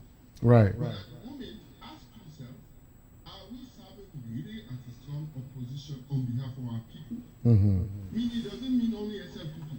I mean SLPP people, but the whole country, whether na APC, na PMDC, na NDA, na UNPP, RF, we need a strong opposition. Right. And I tell you, say, we don't do a lot of surveys in Africa, not to Salon one day. Now, one side, and with democracy in Africa and Salon, therefore, we get for empower the opposition. We get for make sure that we kind of democracy of opposition work. But at the moment, I strongly believe, say, the SLPP is not working the neck, and then the national executive not strong enough to challenge them policy or then gap their own people in the face. Therefore, my recommendation is who step according to what the Supreme Court don't say. You know, say the Supreme Court we don't give directive and order and pass. Say we will establish an independent electoral committee, and that the process of how to establish that independent electoral committee for lead me to conduct whether a lower tier election leading to the convention is safe it will be based on three principles. One, inclusivity, that the voice of all men with the Bobo Jamal himself, use the opinions and voice should be reflected in the process of electing or selecting an independent electoral committee. So the question is, we don't do that in a way we will lead me to for developers what they call the delegate list to a new convention. So my honest view is that we need to do that quickly. Number two, we party don't split, as you know, from 2005. We go McKinney. There are a lot of people then they after that say they tell you if you draw, take and now. Take last month or 2 months ago, we still they suspend and expel people.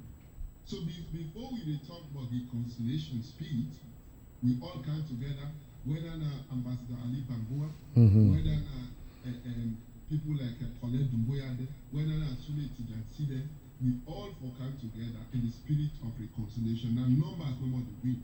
So we still have to deal with relationship building, trust among ourselves through the spirit of reconciliation.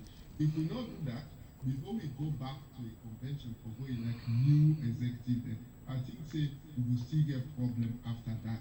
So now maybe don't understand we get for sequence reconciliation to move way to the court of political association. In other words, do we need a convention, a dialogue before convention for it? Right.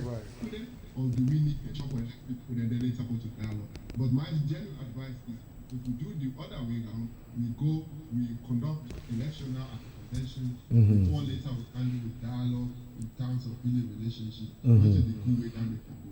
I definitely will advise the National Executive Council say, let us resolve our problem, then you fix the electoral process, you get a new administrative function, we they connect with it now. All of the diaspora, on the basis of that, we will be able to strengthen all the structures that we do within the SFM, so that the party itself, the research unit, the policy unit, will be able to support parliament,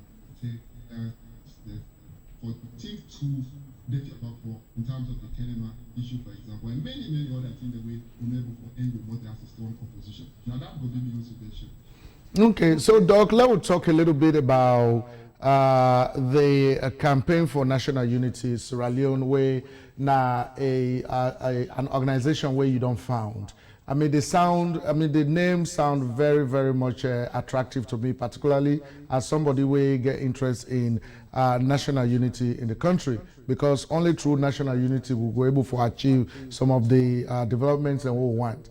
And if I can ask you, what really spur you to action on this particular formation of this particular organization?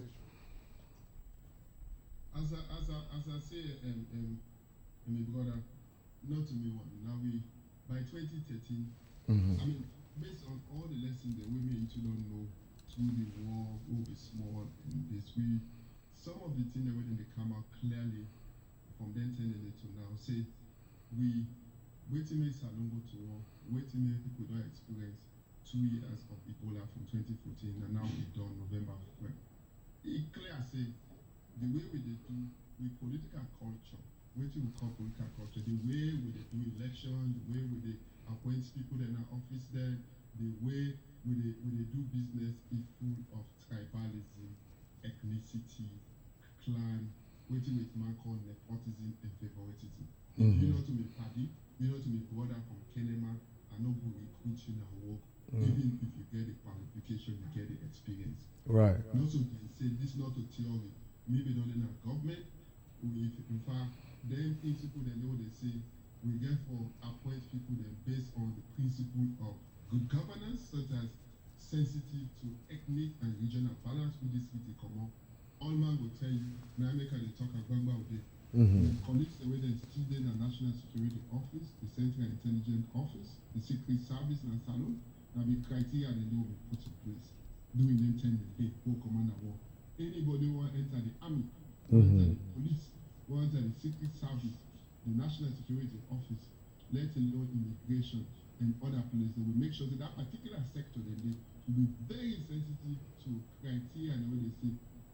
If Ibrahim Sherif now from Kenema, we take one Ibrahim into the Secret Service, we fulfill somebody else from McKinney, we will send somebody else from Cambia, we will send somebody else to home. So we try say today if we go free on, I don't know, maybe you your assessment, but wait to make a heap of free on tenor, that particular institution, the way some of we lead for within criteria in terms of regional ethnic balance. Now one of the best institutions tenor for government. All man they talk, who talk about the Office of National Security. For example, the man when currently the National Security Coordinator advising, my brother Mr. Ishmael Taran, now doing the McKinney Kumo. We come out studying in Nigeria, now doing anything, we get a Kelly content and myself, we get cut out because we want a regional balance. As supervisor, but today he's leading that country. But if we say because now McKinney come up, we have been the Secret Service, today we don't lost that human resource there. Not so? Right. Then kind of thing na inborn now that knowledge the world don't go back. I feel say we don't left, women don't go overseas, where I can go tongue. I say a lot of problem they now at tongue. We buy some man, then they watch you. I just see some list of them Not to the party, not to government, and then they sack you like they. I should say you don't see some of them listed. Right. Two don't do research. So if we change the political and economic culture, that is even institutions then, based on tribe or who that know you, nepotism, not to the way that they will go improve. Now if we say, we young generation, after the Millennium Development Goal is done, we don't suffer Ebola, because part of the Ebola crisis we spread like Amatan fire. Remember say, the people they not be trust the message when they come up from government, because they say this not to the government, and because the argument was that we don't introduce divisive politics. Right. The same way the Rebel War be passed, people they say, no, let that Rebel War, they not to win kind of this meeting come up. And imagine at the same side, now the Ebola passed. So did we treat it seriously? Why we not treat that? Is it because now not to we own region? Not to do with young people that we try people that come up? Right. We come up. So now anything that I inform we say we see the way they work overseas and that we say, you know what? If we there, we want to follow we prosper based on what God do. Only when we come together, we unite the strength, we can secure what man called economic prosperity and what the agenda for prosperity they talk. Say if we come together, irrespective of leaders, they Timini, Loko, Limba, it is only when we work together 6 or more million people will be able to realize the benefits of their thing that they God given. Now that campaign, and the way they campaign are through people like Una, when they work on the media and communication issues, and then students then in grassroots, because we believe say we get for invest in students and youth now, that then get for lead way to the process. And the main end is where we want to use that or give hope back to people, as I tell you yesterday, that through the ongoing national constitutional review process. So that the principle and day of national unity, reconciliation, the right, for example, diaspora voting right, they all will be integrated in that new constitution. They will all, whether you know with man, you know that, what they call people that are out of the country, we all will come with the small human resource of people that we got given. We will come together and then we will realize the benefit. Rather than with man or foreigner that they can enjoy it, then we will find out as a foreigner that they enjoy our own country past receptors because we don't unite together. I don't know if you agree. That is uniting problem so that we will go beyond tribalism, ethnicity, and focus on the issues that really matter for improving life and prosperity in that country. And so some people then they will not go agree with waiting when they do with regards to the national unity, where they go on for use the issue of the constitution for say, oh yes, we get constitution don't talk say we get right for form we own political parties, then we go able to operate under political parties. We don't need to unite nationally. We don't need for unite for do things as a country. What would be your message to people like those who can maintain them kind of mentalities? We go, well, as I say, the whether political parties, for example, not just one of the democratic institutions, like any government. Right. You get ministries, departments, and agencies. Where you have the constitution need for no need for people. Now how we interpret it? For example, you get different sectors where they form a constitution. You get the defense and security sector. You get the rule of law sector, you get the economy, you get the social, you get the governance, or natural resource, or public finance. Many, let's say you talk about the judiciary. So, what you try to say, how as human beings, people that we go govern ourselves, so that fairness will come, we go ensure transparency and account. All man will glad you. Now we say, right now, some people that they waiting. I don't know waiting at the to tell you go land maintain better no pass me. Waiting and call income inequality. That is some man get 1% or 3% of people that are rich and then get more couple but host them past the majority. Right.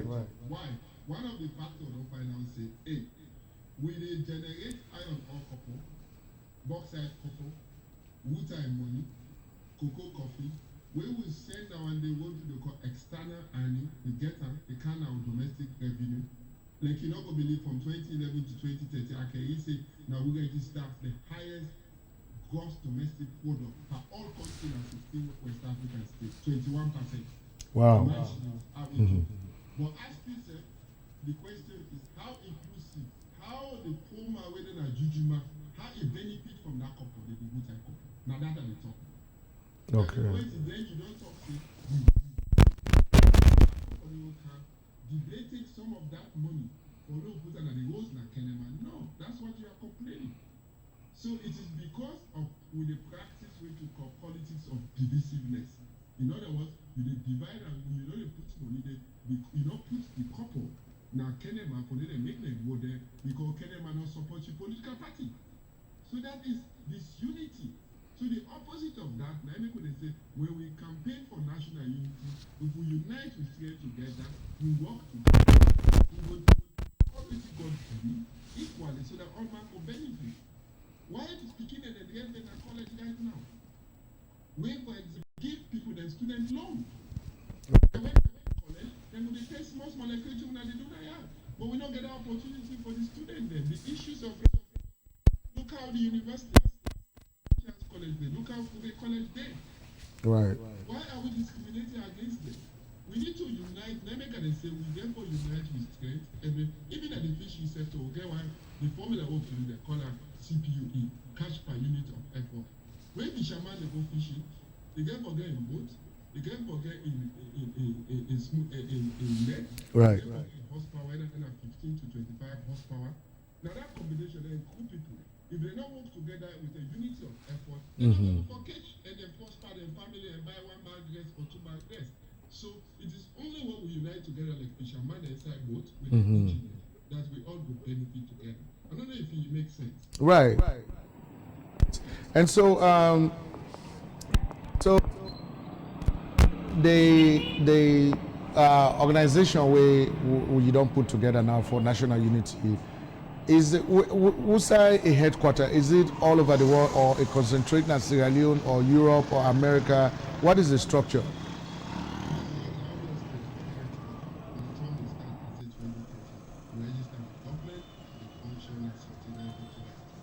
As I said, a key area there, I mean, in terms of geographical coverage, we get office, we get branch now in Jamaica. In fact, as I talk to you, that the regional coordinator up in Osa sit down with the talk, with the come back with a plan how it will be effective there. When I say it go beyond SLPP, it go beyond APC, it go beyond RUF. This is not about ethnic, either you belong or ethnicity or political party. Right. But now how we all will come together and focus on the issue that will matter to we. So we get the office now in America, yeah, they will get one in Nairobi for the time being. Likely we will get other one na continental soon. Because as I said, we need this advocacy. But you said it doesn't mean we get forget even permanent office now. Because the period the period body na fit on they apply na boom we launch out, they don't begin scatter na McKinney, Connor, all of that. But now as I say, the main area they work na three. One with the raw board by the constitutional review process, then two elections they get for we get for engagement process and political party reform. Then number three, the population census. Although yes, the population census have been done, but yet the report not kind is we get for support them process them. So that is here, but the paramount one, the flagship now the time for next week, the local communities will, because we think say neither the hope for the country now that the national constitutional review process. So that then principle of national unity and reconciliation, we will make sure say we put that at the center stage of that constitution. Anyway, the constitution, whether I go to referendum, a model of adoption, whether through parliamentary system or adoption mechanism, we will make sure say all the provisions, especially how they recruit people and select people and put in a public sector institution, it will be based sensitive to the criteria about unity, ethnicity, regional balance. I would say it makes sense. Right, definitely it makes sense. So get any political agenda, not purely national unity. Is there any political agenda to it? No, I mean the thing is, you don't. If you go on the website, you will see. Right. What we are saying is, its focus is improving political culture. And because when you talk about, I remember you don't know. colleague in Paddy Kenya, they call him Professor P.L. Olumuni. He can say, waiting typical of African politics. No member say this campaign will be won. They call it cut across movement. Then let Canada go be past reset. Now we don't internationalize that. Cut means CUT, cut across movement, meaning campaign for unity. Then we cut across. If I can say West African for East Africa, then get Bokutin away then Sabi. You don't get now West African. So they internationalize that. But apparently when it comes to ethnicity, clan, tribe, they say that the same politics all African countries they can vote. If a professor can say people then can mobilize the ethnic group, the tribe, and mortgage into the political space for power. So then farm will win, they go able for gain small team. So at what point do we, our electoral process, where they conduct election, we go beyond tribe and ethnicity. We know they take the farm in our village for go vote for Ibrahim Sherif because it come also place, and then they mortgage inside or they put her inside and go vote for that for where the person not get the right credential, the kind image for lead.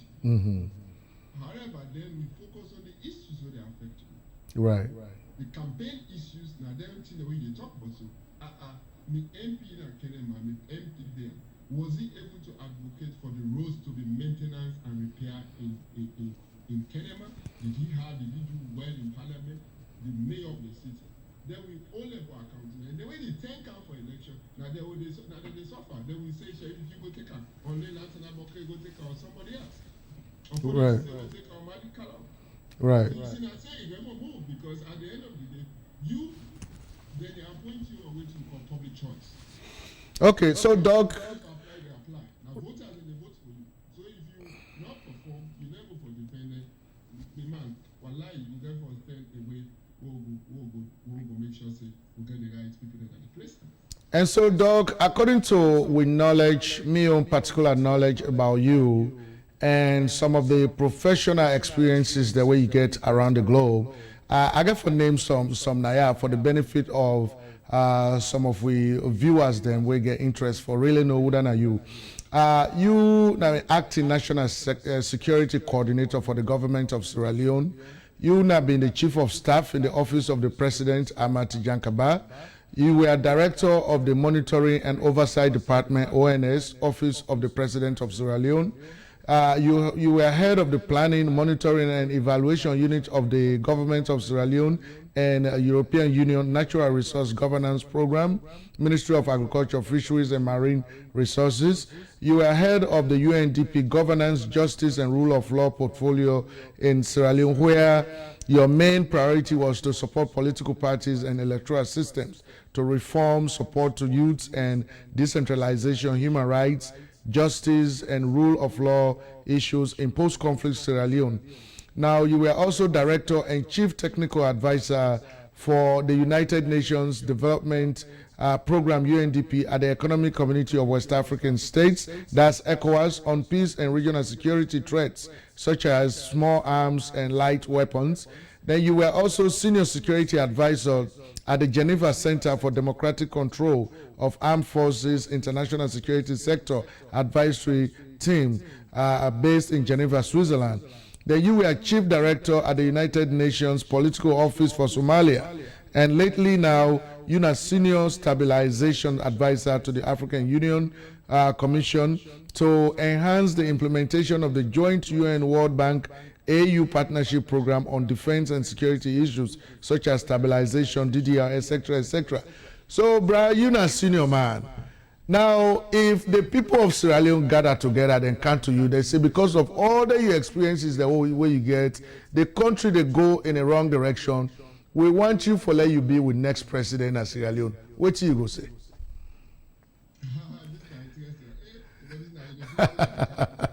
Right. Let me take the context first. The way I see the situation, as I say, we need for things to waiting in 2016 we can't be named. Because remember I say national elections in 2018, whether you want to go for MP, you want to go for local councillor, or you want to go for presidency. My own thinking is that, Ibrahim, we all get for motivate ourselves for say, yes, after 11-year-old war, we will all people that suffer, people that die, 500,000 more, over 2 to 3 million displaced, internally displaced. Ebola don't kind of the same. How we will inspire with people that like, oh, don't start this conversation. Say that work with Justice Cowan, then they lead through the Constitutional Review Committee. They only draft the final proposed recommendation for the government for amendment to the 1991 Constitution. We go up most. For example, we remember we go through a process where people then believe say, and many, and you and I convinced that we voted for a legitimate vice president. Right. Right. So my concern is how we were able to ensure that all the threats then would relate to protecting the supreme rule of law instrument in our country, where they hang it all, the Constitution. We do it properly, using me and you technical skills. Because as I said, constitutional making or review process is not only a legal tool, but it's a public policy tool. And I will tell you, say, Sierra Leoneans with human dignity will get for the bumper, because after the recent Ebola, I will tell you whether you hold UN passport, you hold diplomatic passport, let alone Salon passport, our human dignity will be reduced. So we get for rebuild the national and international image of the country, Right. which they call in the world of regionalism, whether that's Women or Union, ECOWAS, the African Union, or the United Nations, will get for rebuild with national and international image through the national constitutional review process. I believe, say, if we're able to inspire and give, we inspire our people then, for give them hope, say all is not lost after the Ebola. Now we government they for the post-Ebola recovery strategy, which is fine. We ensure that we revamp our economy, we ensure that the social sector is developed, whether health and education. Believe me, I think say in terms of what they call sequencing and prioritization, that side they need to work much first. Okay. Once we get a new constitution in my own view, and me and my colleagues then, the question will come and say, hey, if we don't review certain section of this constitution, now it comes to implementation of the new provisions in that constitution will adopt. Do we not have a benchmark when they don't know? But we hope say the new constitution will form the basis of the 2018 election. If that constitution forms the basis of the new election, then the question will come, the current political systems and structure and leadership we get, is it adequate to lead Sierra Leone or achieve the millennium, the sustainable development goal 2030? Meaning, me and you two will get for engage and we brother and sister there, whether APC or SLPP or any political party. Now back now talk say, the question we will ask is, do we need a new generation of political leadership for lead salon so that the constitution will they adopt after we don't have for will it need a new generation of political leadership? That are the one question. Number two, when it comes to me personally, meaning with all the context there, the current issue is we did propose Ebola recovery. We get for source couple, for student grants, student aid, for youth things. We get for source effort, for we inspire our people then for adopt a new constitution. We go give away hope and economic prosperity as long as we unite together and take that mentality for them. When we reach the water side, in terms of decision making, we will reach that decision. They will say, hey, partially they say, before Corona, I'm not going to deny. But for now, I don't reach that decision point there where I will say, yes, I'm ready to go into politics. I think I don't want to put the cat before the horse. I want to see how we enhance government effort for address the current issues and challenges, both in terms of foreign policy and domestic issues in our country. You just mentioned the issue of the road as a basic south, health sector, education sector. As I talk to you, thank you, I don't get small couple, we can't go fit up organize a what they call lessons learned international workshop on which role the security institution will play, such as Ebola and West Africa. that company will get better than 50 or 100,000 for going up into money. Now, so with the guy, with the inject foreign direct economy. When we reach that side, now, remember I say, all countries get electoral side. Look, America has, I know say by 2014 or 2015, when I don't mean they talk about, when they ask people the order for Timor, please. Not to now, over 10 months, now only 10 candidates, Bernie Sanders don't 10 months. Others, they don't. So I think say, don't be focused on waiting for me to improve the life of the people in this post-Ebola recovery and focus on the constitutional process. When the term reach, follow now put for whether the local councillor, whether the MP, let's say we talk about flag bearer, we will decide and we will take the type of what we call rational decision and that way forward. I don't know if that will make you happy. Well, yeah, even though you know answer directly as to whether you get for acceptable, you know rule out at the same time. So that's fine.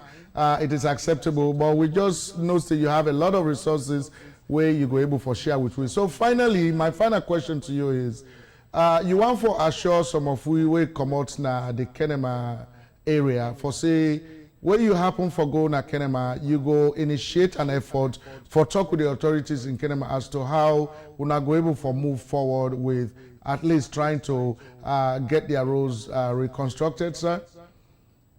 Yes, exactly. Now, as I say, even during the Ebola crisis, all the office of on 69 Victoria City will tell you say most of the couples are going to fund the College of Medicine students and then develop what we call hygiene, clinical, and psychological message. So we will get first, maybe the colleagues then from Kenema district, we will get first put we couple them together in our work. We support College of Medicine. So thanks to them and like for acknowledgement. They go Kenema, they sit down at Kiss 104, then go how for mix chlorine, how for do that. Then later the people then begin all up on them. So I intend to continue that in the low key, go back, ensure say all the local councils and other people then we go talk case. Then I've also consulted with colleagues in the national government. I know a lot of colleagues. Alassane that the decentralization secretary, the director, and the colleague we don't work, they tell the government that instituted here, Emmanuel Gama, then they work, then the director today. I will go in a peaceful way, ask, see what's going to happen to the community. I think I can even send an email from here where we done, maybe tomorrow or where the holiday done to Alassane. I begin to talk to them small, say, let we see if the all roads they don't do now McKinney, now they not do ya when I consider we own people there because they contribute heavily to the bread basket of Salon, especially Kenema this year. I will assure you that we will. All right. Okay, ladies and gentlemen, that is Dr. Jonathan Sandy. They talked to we live from Illinois, Chicago to be precise. Now we brought that one day we based in Kenya. We get a wealth of experience and knowledge in governance systems and other things that are around the world. Like I will read them to you. And so, Dr. Sandy, we thank you very much for your time where you take for talk to we, and we hope say with your experience and leadership, you go able for help the people of Kenema at least for matter able for get them streets and paved. And we self go to push the. So we want to say a lot of thank you to you for your time. Thank you very much, sir. Yeah, thank you, Sherix. I just want the principal founder, that two people that made serve our advice report where we established this campaign for national unity as a student, grassroots, and women's organization. Was late, Alaji UNSJ, where you self know say, Kenema come on, with the Sierra Leone People's Party, former chairperson, we don't lost hand. Then the second post made them to be the work, then call her me on direct daddy and uncle, where all months have been at Kenema, I work in produce, and then currently, as I tell you, again at Texas, now hospital, that they formed this organization that advising them, they mentor we and a colleague, then call her Honorable TM Binkawaja, the me on direct blood, now bring me up, now pay school fees for me, and I pray for him, in a hospital in Texas, now who's into you, right? So that who's I understand say it's not easy, but we mention it in God prayer, so that with all of that, we will go back Kenema and go peacefully, and God will give them a good health. So thank you once more, and for to you, Ibrahim, and to Medicine and the Pambo back home. We're on the way. We'll not forget to now. We're there with the battle for Thank you so much. Thank you, sir. Thank you very much, sir.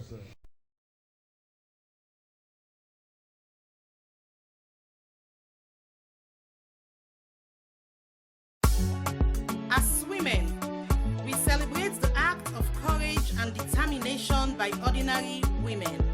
2015 International Women's Day, we are celebrating women and girls of Ebola survivor. These are our heroines.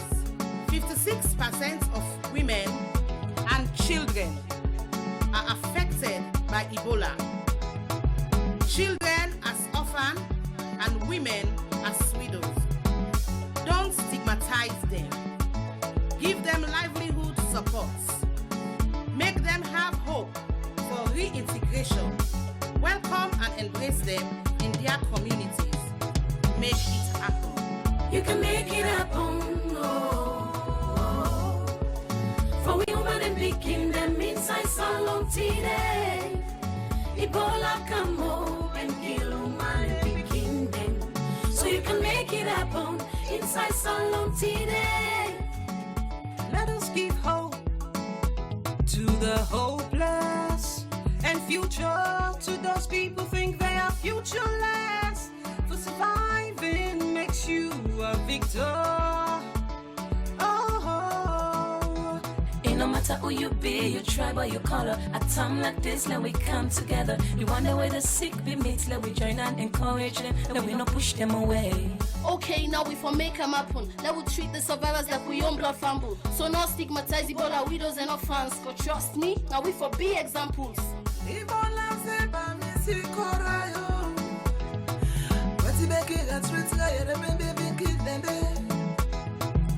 Eh, mi dona nateo. Baby de peno, mi nate mi na. Ebola seba mi nasi kora. Ebola seba mi nasi kora. Ebola seba mi nasi tiktinane. Bape bebe, bape patibe, bape remember. So Papa government, do you know left we soul? Or we the woman us alone, we they cry to you. So Papa government, do you know left we soul? Or we the woman us alone, we they cry to you. It go happen again, things go get alright. Do you know where you at? We all go see good things happen inside salon.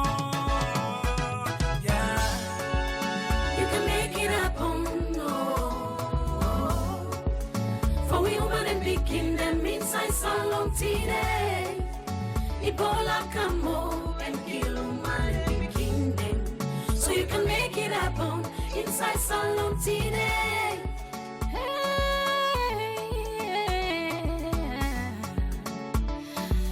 Oh, women and children that are affected with Ebola. Let's try and give them a helping hand. Brothers and sisters, everything is gonna be alright again. Young in a set to eat it to honey bole. Again, I said to take it to Katie and I. I'm a loco into book, to eat to low way. I'm a loco into boot, to go away. You can see it, you've been no way, Una survival, yes, una na we go. Una na we heroine, una no loso. Salon people then let we no point on them. Let we encourage and let them get a better life. The orphans so we do una still get a home. Salon people then let we no point on them. Una survivor, look now welcome home. You yell we not put bad mouth pandemic. You will lost you man, and you people them home. Let we give and for help them to my face.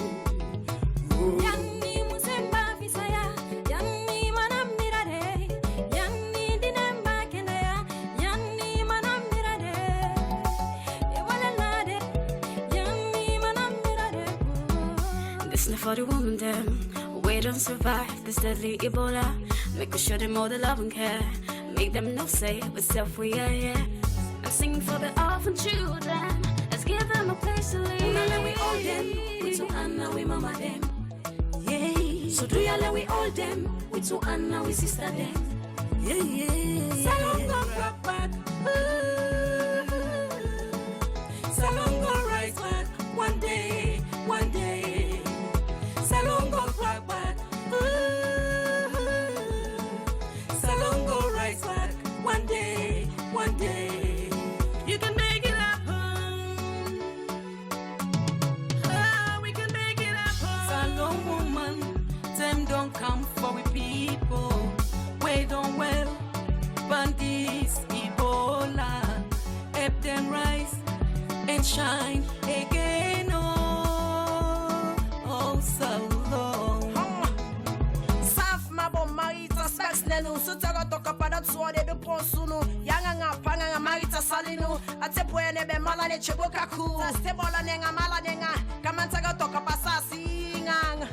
Hey, make it happen for everybody in a salon, especially the women and the children. Not stigmatize them, not criticize them, let it go. Show some love to every survivor. Show some love to Ebola survivor. Ebola widows and orphans have hope. They need livelihood, support from us all. Ebola widows and orphans have hope. They need livelihood, support from us all. So two man and picking we get Ebola. Not shoot them, not for sure them love. You can make it happen. Oh. For we woman and picking them inside salon today. Ebola come home and kill woman and picking them.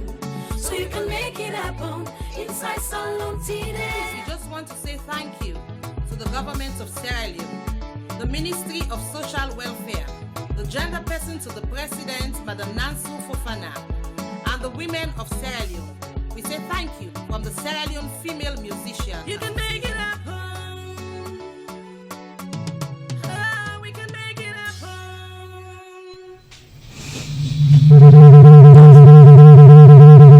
Of course, ladies and gentlemen, we can definitely make it happen. Of course, I want to say a lot of thanks to the female musical artists of Sierra Leone for doing a brilliant job on that very video. Of course, ladies and gentlemen, we want to tell una plenty thank you for una patience, for where una they work with we as we they bring them programs here to una. Of course, like how you know, today we focus nabbing on the city streets of Sierra Leone, and the primary focus were on Makeni, Bo, and Kenema cities. And so when I all see Makeni city, the streets they're all paved. Bo city, some of the major streets are paved. When you go to Kenema, it is not. And the reason is the people are being punished because of the strong support for the main opposition Sierra Leone People's Party. So that is how we feel say the APC don't distribute the national resources in the country. For say, well, you know me, I know they bring development na you on side. Okay, so that they do this year so for able to sway the people that away from the SLPP. But I don't think say the people of Kenema go do that one day, because you know the people of Kenema, man, they for time immemorial historical evidence they show for say they have always been there for that political party. And obviously in a crime. Sierra Leone, a democratic country, you get for feel free for support the political party where you have for support. You not for be punished because of your political will, because of what they support. You know, what if SLPP self can win? They will talk say, SLPP talk say, they know you do nothing, na Makeni, or they know you do nothing for the one they will not vote for them. You know, that's not the help a country for go before. So I really appeal to everybody when they watch this video or when they watch this television broadcast live, the recorded version get for be available. Let you spread them as wide as possible. If I will get for make it available on social media as well, so that I go able for reach with people back in Sierra Leone. For many no say these are some of the issues, and that they are not alone. That we are with them. We understand waiting at some of them here, and I make could uncover them, because it is insane. You not go do that kind of thing and they to anybody. You know, they make the people that they feel like say they're not to Sierra Leoneans. I mean, this is bad governance. Now the same thing as so where the APC of those days been do will lead to a rebel war in that country. We not advocate for any more confusion as Sierra Leone, but then small thing our government, they want the whole they put into position of leadership. Then small thing so what they do now in they make the country they descend into anarchy.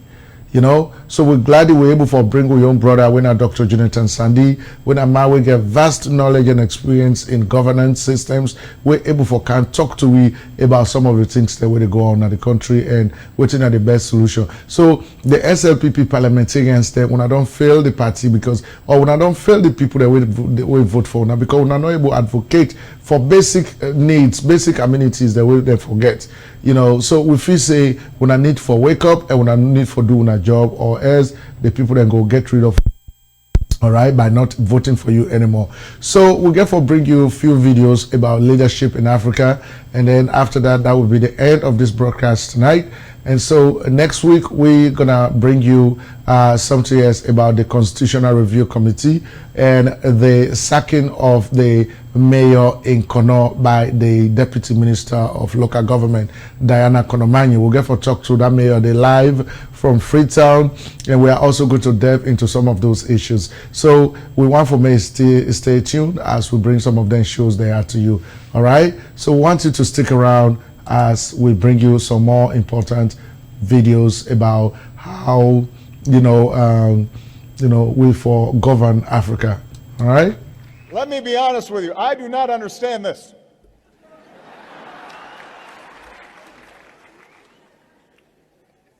I am in my second term.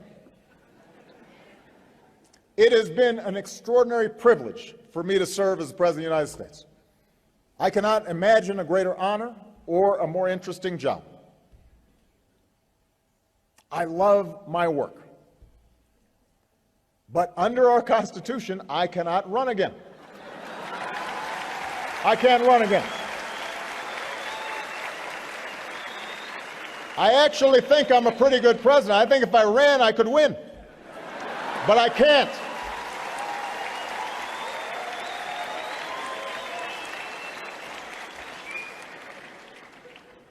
So there's a lot that I'd like to do to keep America moving, but the law is the law.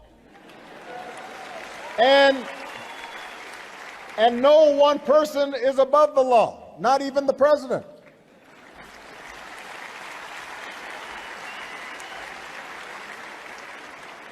And I'll be honest with you, I'm looking forward to life after being president. I won't have such a big security detail all the time. It means I can go take a walk. I can spend time with my family.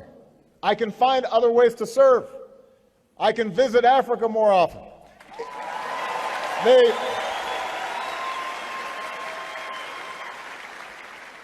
The point is, I don't understand why people want to stay so long. Especially when they've got a lot of money.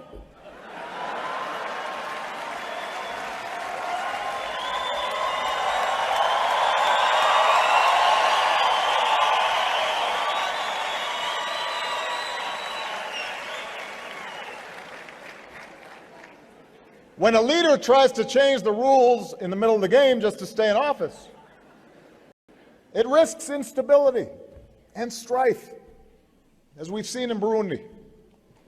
And this is... All right, ladies and gentlemen, that they talk on bad governance in Africa. You know, people perpetrating themselves in a position of authority. And so one for bring Una this video about McKinney. All right, this is McKinney City you are looking at right now, You see how the streets in town, the streets are all paved. You know, as a Sierra Leonean, I can say thank you to the government for paving the streets of McKinney, even though not today are born.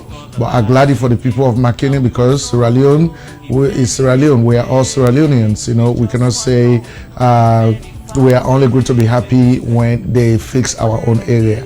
We should be happy when all areas are fixed. So for the people of McKinney, I want to say a lot of, you know, I want to join when I all for celebrate, you know, your streets are being paved. That is how things are supposed to be, you know. And so in as much as we are happy for McKinney, we are also very happy for, you know, Bow Town, I mean, or Bow City, because themselves, most of their major streets are paved. But then, you know, when we look at what this they try for tell is that majority of the people that were voting at McKinney for this government were in position, they vote for this government. So most people in Bow City voted for this government, and so therefore the government, they reward them for way they vote for them by paving the streets. Where you turn around, you go see the streets are paved, you know. But then when it comes to Kenema, definitely you are going to see a whole different story. So this is not McKinney. So maybe let's go to Bow City also. Let's see how Bow Town. Yeah, we'll get to see how Bow Town as well.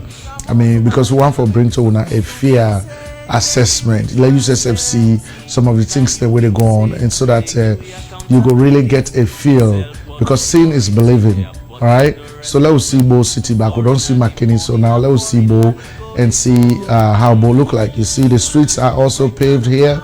As you can see, both city streets are paved. You know, you can tell that the people here are also very happy. You know, Bow, of course, you know, now the second largest city in Sierra Leone, their streets are paved. There is no problem. You know, we appreciate that, and we share the joy with the people of Bow for what they are experiencing. And so at the same time, I am going to take you to Kenema now for making you see how the streets in Kenema also turn, right? Okay, so now this is not Kenema, you know, they right inside Kenema, by the side of this.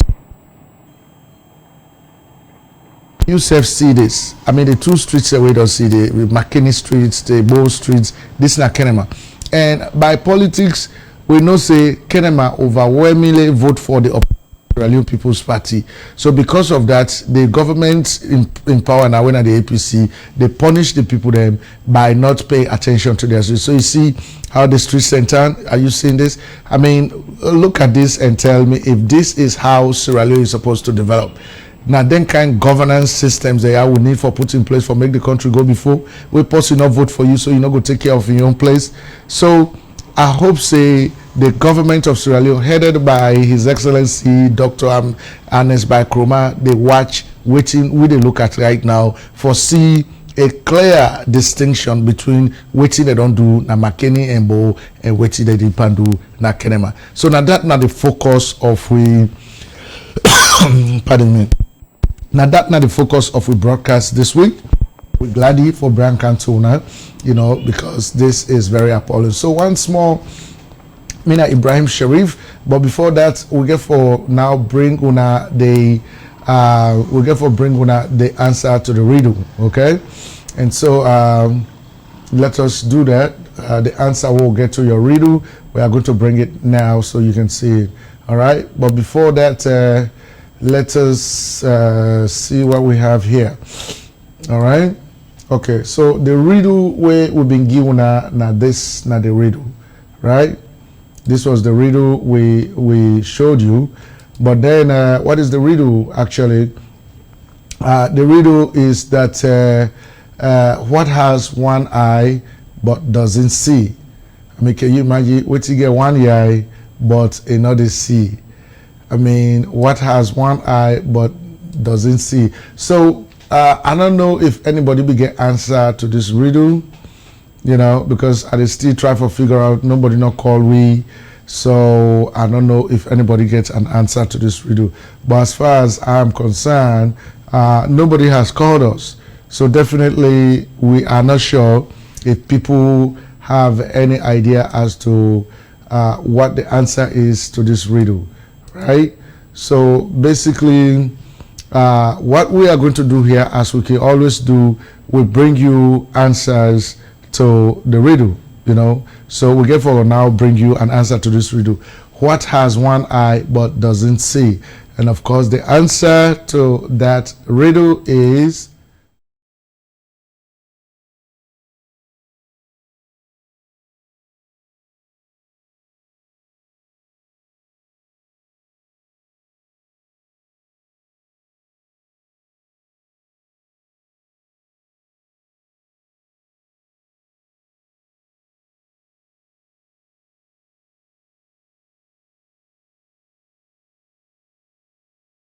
in fact, I so get for end we broadcast this week, you know. So this is na Blama Road, na Kenema.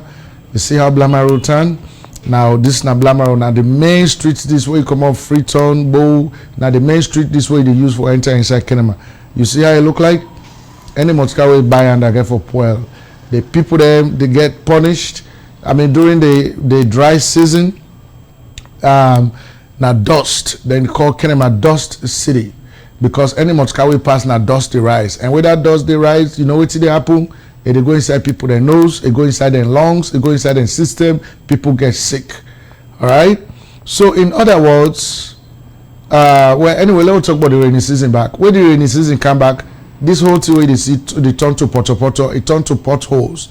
So now inside the mosquito that they go sit off for settle, whether they grab it, they go bet people the malaria.